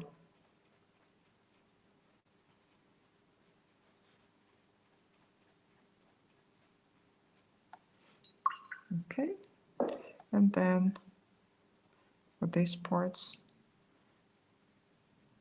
use a mixture of quinacridone gold and a little bit of orange. Okay, so for the steps, I use Payne's gray, just like this. Make it a little bit darker on the shadow side.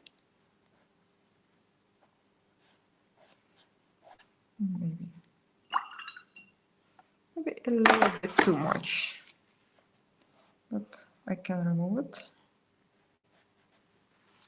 Okay, and now I want to paint this part, and that will be a mixture. I start from here actually, and that will be the mixture. I think I need a larger brush. A mixture of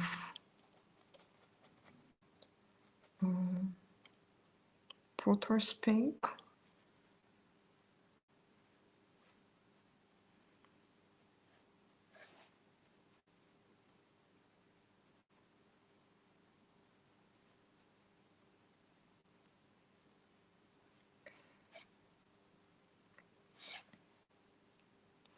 and here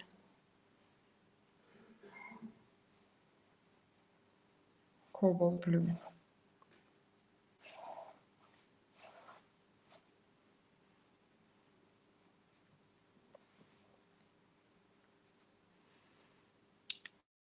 And here I use much more cobalt.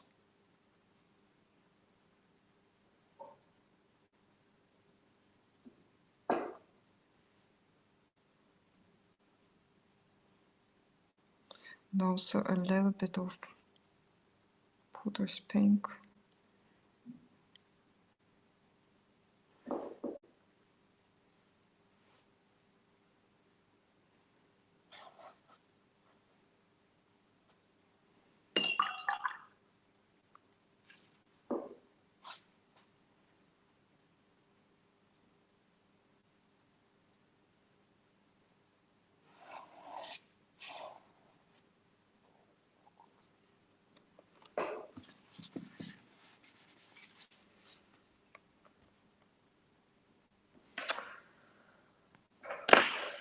Okay. Maybe some ultramarine here for the shadow. More shadow. And also here we have another shadow, a dark one.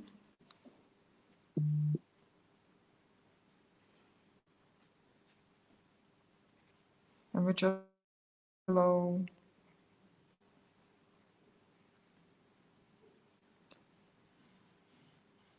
Okay.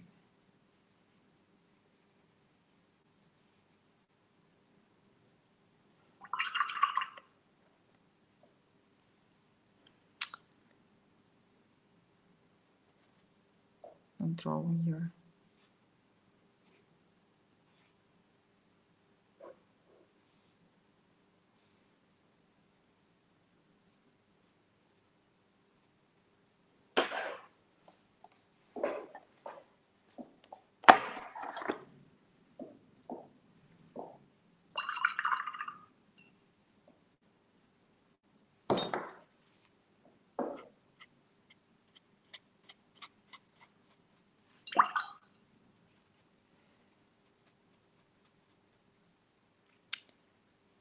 painted this shadow too late, so it got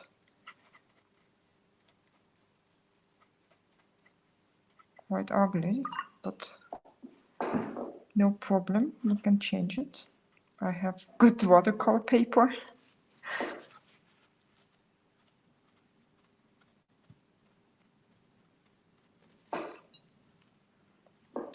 Yeah, it happens sometimes.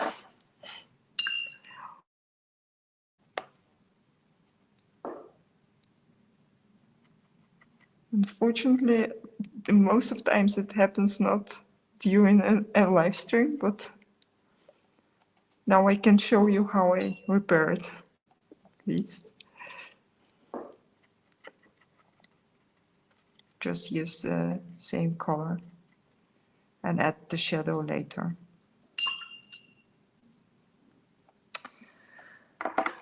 Okay. I also want to add some shadow here.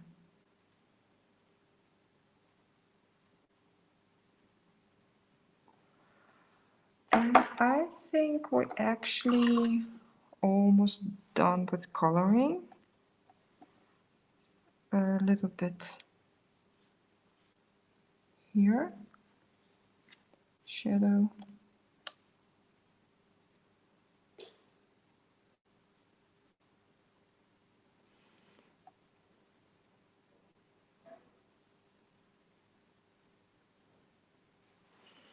And something here in the background.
Okay, I think we are done with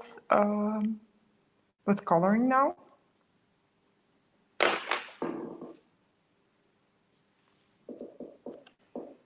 Are there still people in the chat? Or Well, there's still over 100 people watching you, oh, Julia. So really? no, don't Really? worry. Don't you impressed? Because we have just hit 2 hours. Really, it's Oh yes, my it's God. 9 o'clock right now, Still and here. Guys, you're great. Thank you very much yeah. for keep for keeping watching it. Okay, so now we're letting the watercolors dry for a few minutes. We have time Yes, for yes, questions. yes. Of course, Some, absolutely. yes, some people are still painting. Yeah, really. But Larina. yes, they are still there. Great. Julia, I'm still there. Yeah, I'm so happy. Thank you. Okay, so any questions about anything at this point?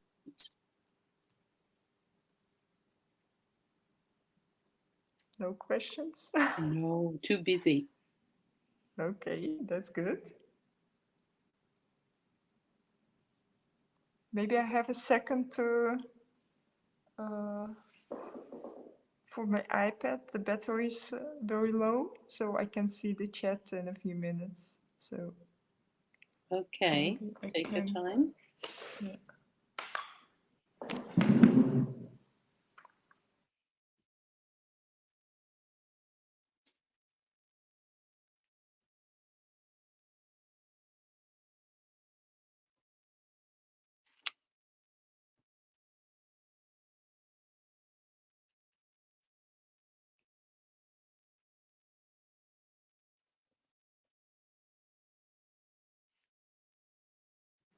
Yes, I'm back. And here's a good question for you from Leslie. Will you be painting the sky? And also No, from Maria, will we have time for the sky? no, no. I don't want to paint the sky. Actually, I want to keep it very clean, and I want to keep it white. And this is because the composition will be better. Um, we tend to color the whole picture actually very often, and I think it's more beautiful when we leave some space around the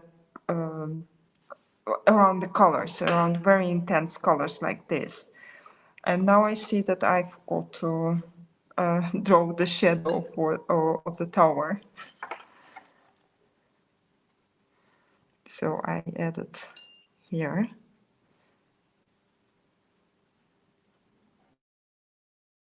Course, because it's a white tower and it's in the background. So I very often, if you know my art, then you know that I very often paint very colorful skies, but I think it will be better for this composition not to do this.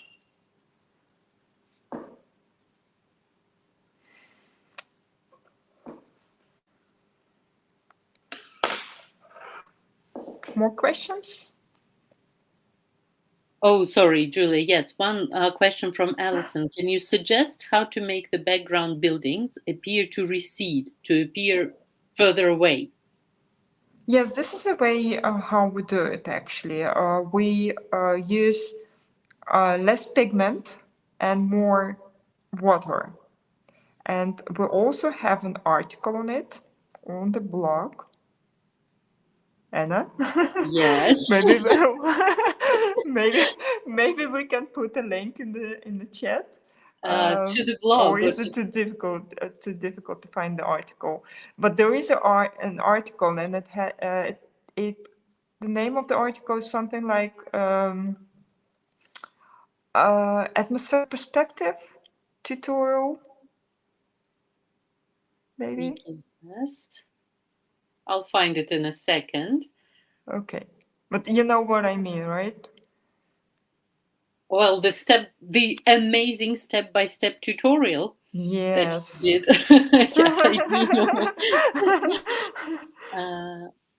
Okay, yes, it's a beautiful tutorial with uh, pictures of every step of everything that Julia did, and it explains the basics of atmospheric perspective. Then there's a question from Pedro. Do you intend to leave the yellow on the leaves? Yes, definitely.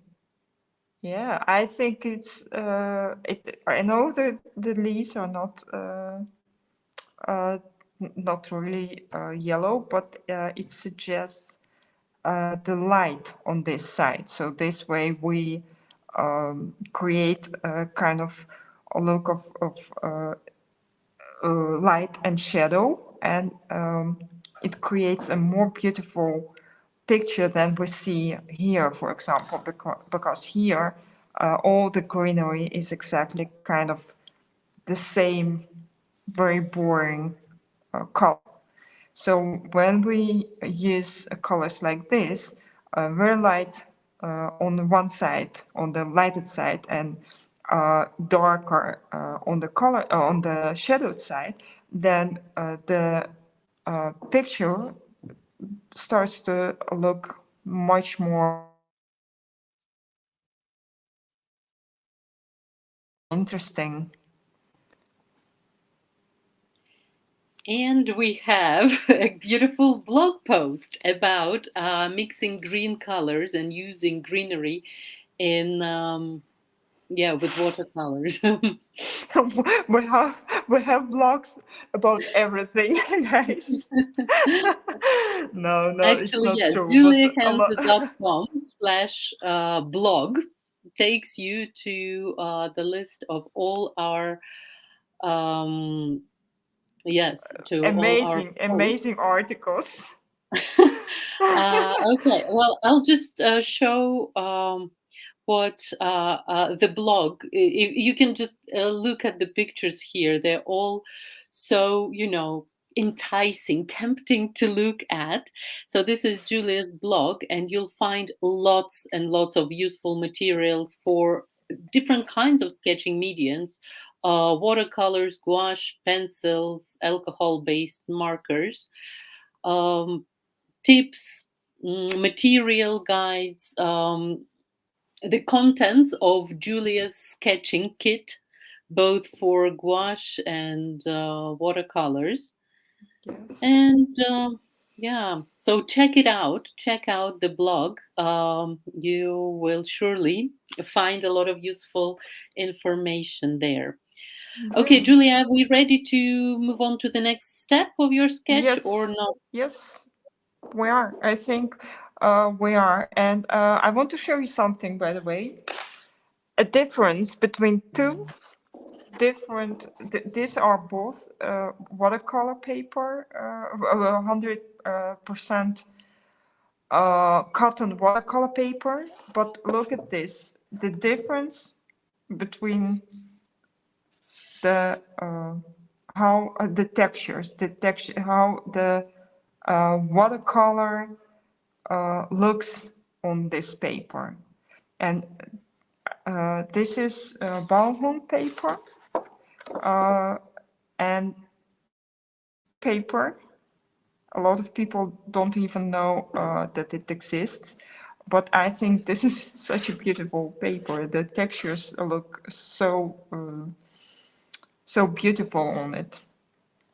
But okay, I only wanted to show you the difference between different kinds of 100% watercolor paper and how important to use the color that you love the most. This watercolor paper is also good, but different. The textures look a little bit less pretty. Okay, now I'm going to draw, to refine, to make, to add the less details to my sketch.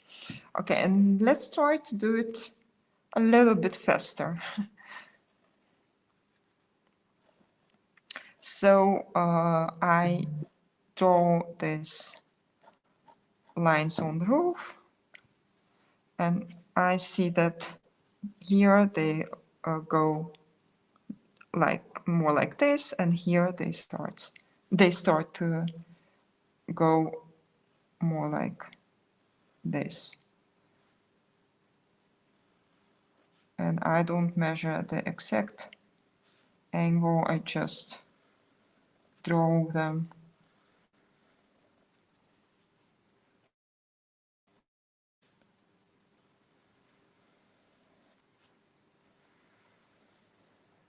Like this. Maybe it's easier to do it. I don't need it anymore.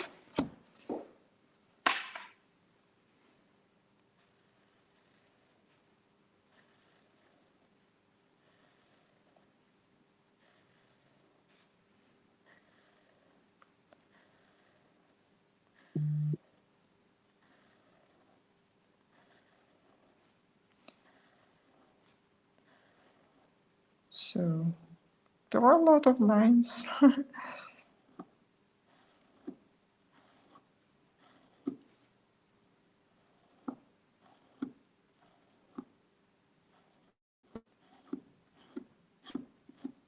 Okay. So the lines, here I see a darker shadow, so I use my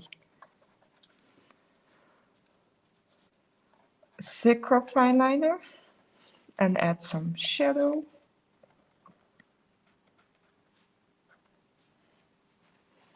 Also here. and I draw some leaves. A suggestion of leaves. But you can notice that when you draw all the watercolor, then your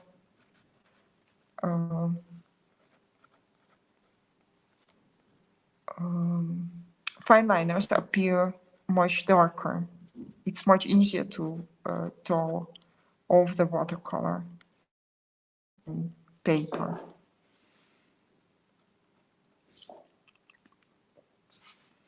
Okay, so we'll have a shadow here, and here, and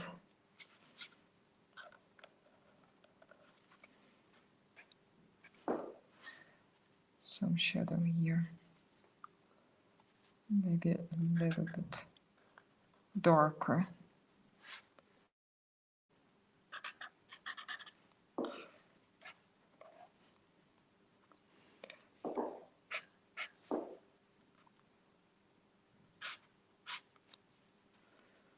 And also here.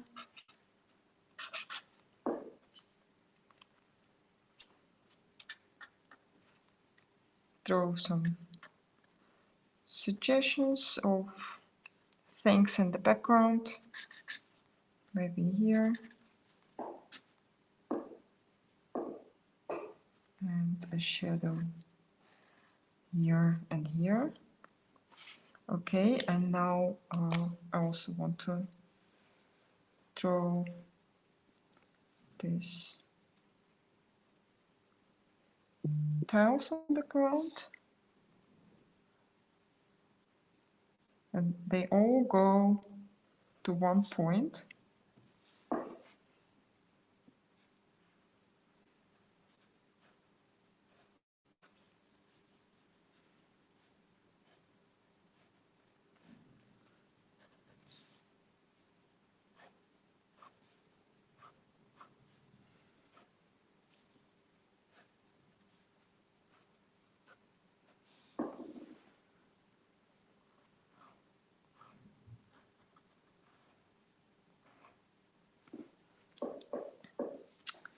Okay, and we can draw here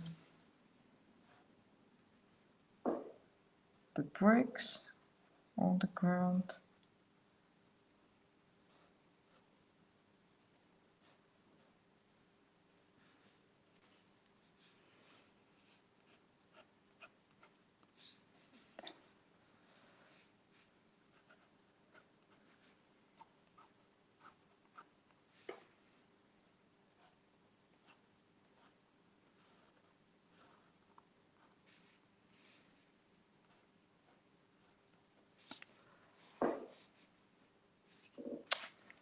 Okay, and maybe something here to make it more interesting.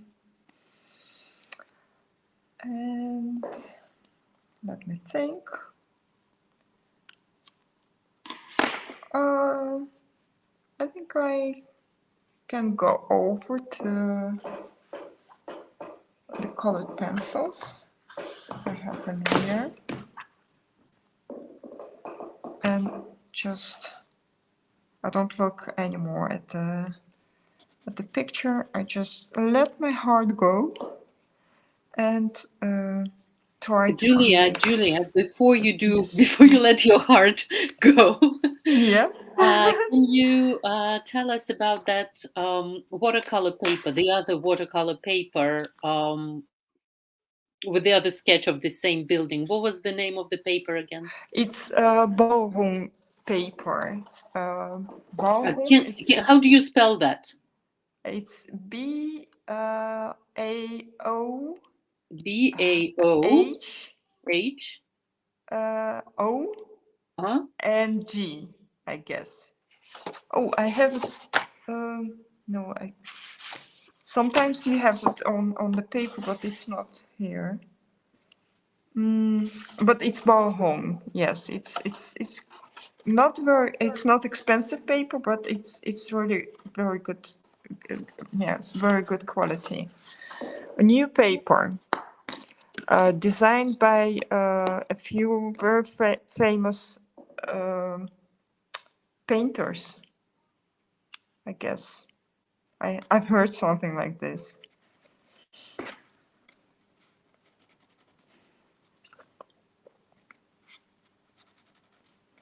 Okay, and So just to make your heart sing, Julia, we've got yeah. a comment here. Better watching you drawing than Netflix movie. Oh, I'm so glad to hear it. Thank you, thank you.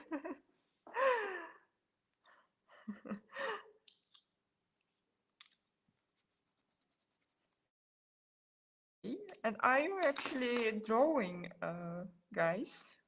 Who is drawing at this moment?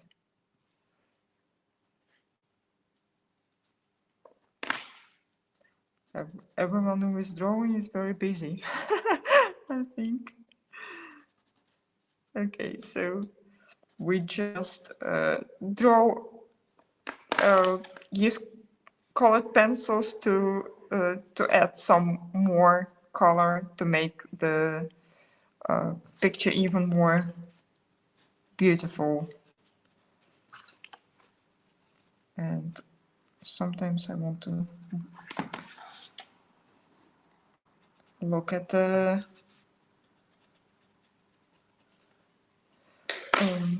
my reference. Just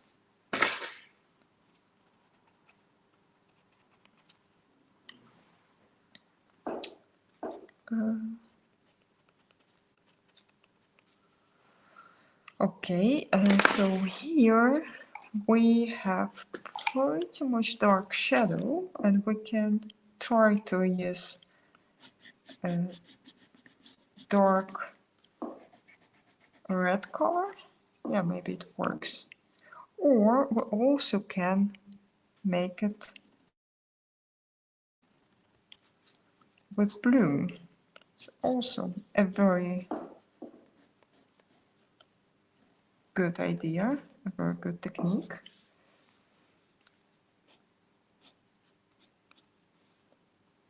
And here we can add some textures.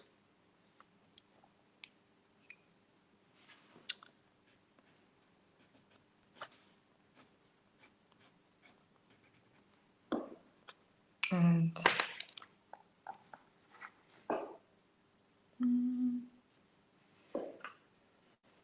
we have pretty much the same.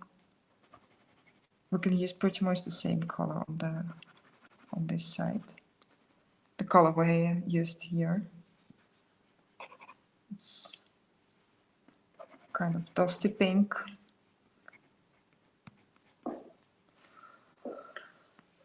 Okay, we also can use some textures with a pencil on this side. And I still don't like how this turned out, so I take my dark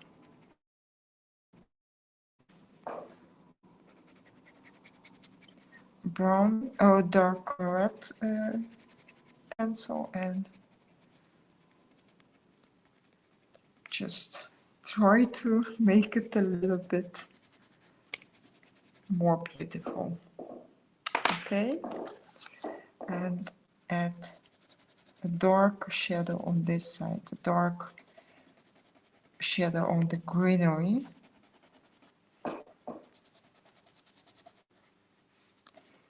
So, and more textures, and so we make greenery even livelier and more beautiful.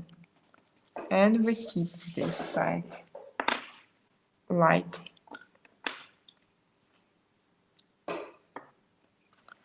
Okay, here.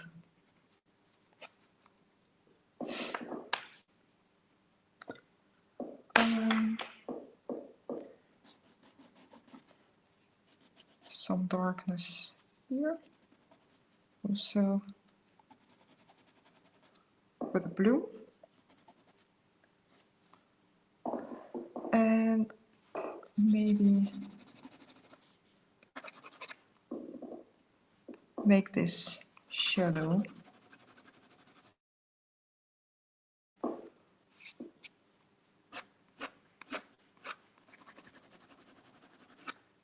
more, a little bit softer. Okay. And then, let me see, I also have this white pencil. It's very difficult to find the right white pencil because a lot of them are not very good. And they dry very fast. But this one is new. So I also can add some beautiful textures to my tiles. For example,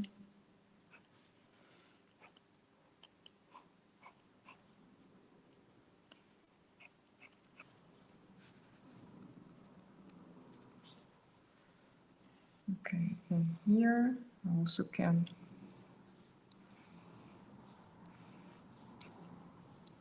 add some more details on this side also.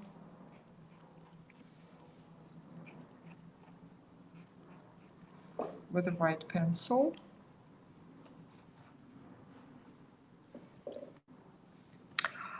This is postcard, uni postcard. I think it's 1 millimeter. Oh, 0.7 millimeter.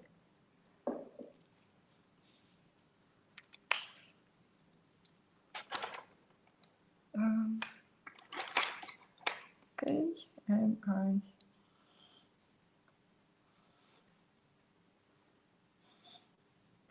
draw here a few bricks, tiles, I don't know, something. Don't want to draw them all, of course.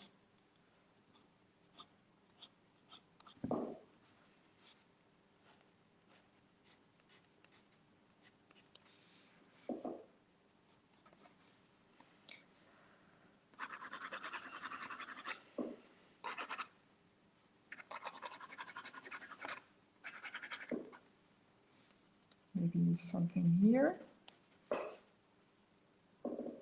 I don't know, there is nothing, but it feels like it will be more beautiful if I add something. Okay, and here we also can. Let me see. Here to make the glass a little bit less dark and dull.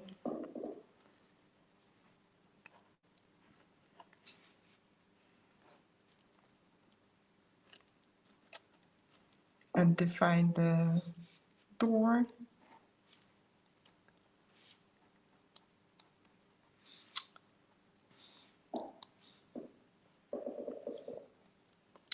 And a few highlights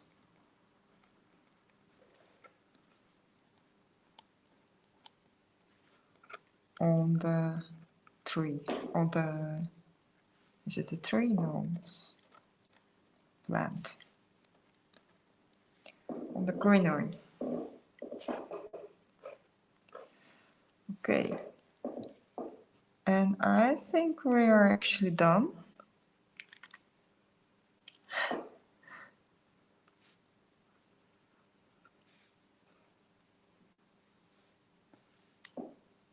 Maybe one last thing here.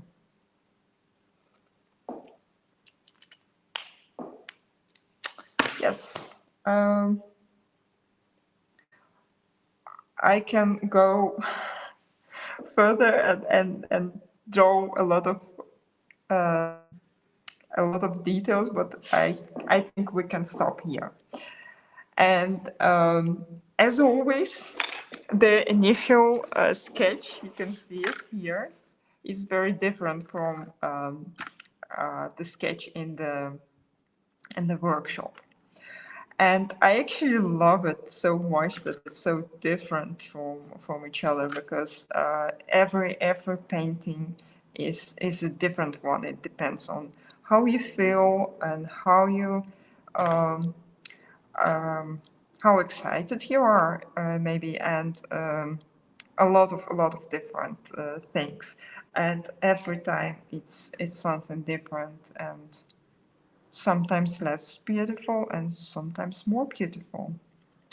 So I hope Anna is here with us still. Yes, I am. Hang on. Hang on. I'll just yes. Um, that's Julia, you have to stop. Okay. You have to stop now. That's enough. For sure. 2 hours and 30 minutes. I think that's our record so Yes. far. But thanks so much for being so generous with your time. Yes, And guys. yes, so Sherry's asking, she's not sure where to find the reference photo. The reference photo should be in the email, the same email that you got to join this live stream. Um, if you can't find the link to this reference for some reason, Sherry, please get in touch with us, and I'll send you the PDF file. It's but I just don't have a link to give out at the moment. Okay, so that's both of us together right now, Julia and I. Yes. Okay, well, let's wrap it up. If you have any more questions, oh, you've got about 5 minutes to ask them, and then we're gone. So once again, um, we would love to see To see your your artworks. yes, and the hashtag is Julia Henze _learn with me, and we will also okay, how do I go back to this? We will also send you an email tomorrow with the roundup of all the resources, all the links, and yeah, and so if you have questions, well, you know how you made it to this live stream. That means you know how to find us. Yes. Okay. All right. Well, No questions thank anymore. you. I think Okay, everyone Julie, I think you've answered started. them all. Okay, the replays will be available, and yeah, but we do hope to see your sketches in return. Yes. Thank you very much, Okay, guys. And bye. oh, we have to say that we are going to do another workshop in a month. Okay, a shorter one in a A month. shorter one. Yes. There will be Okay, so yeah, another don't live stream. unsubscribe from the newsletter just yet. There'll be more workshops. Yes, yes. Bye Okay, bye. bye.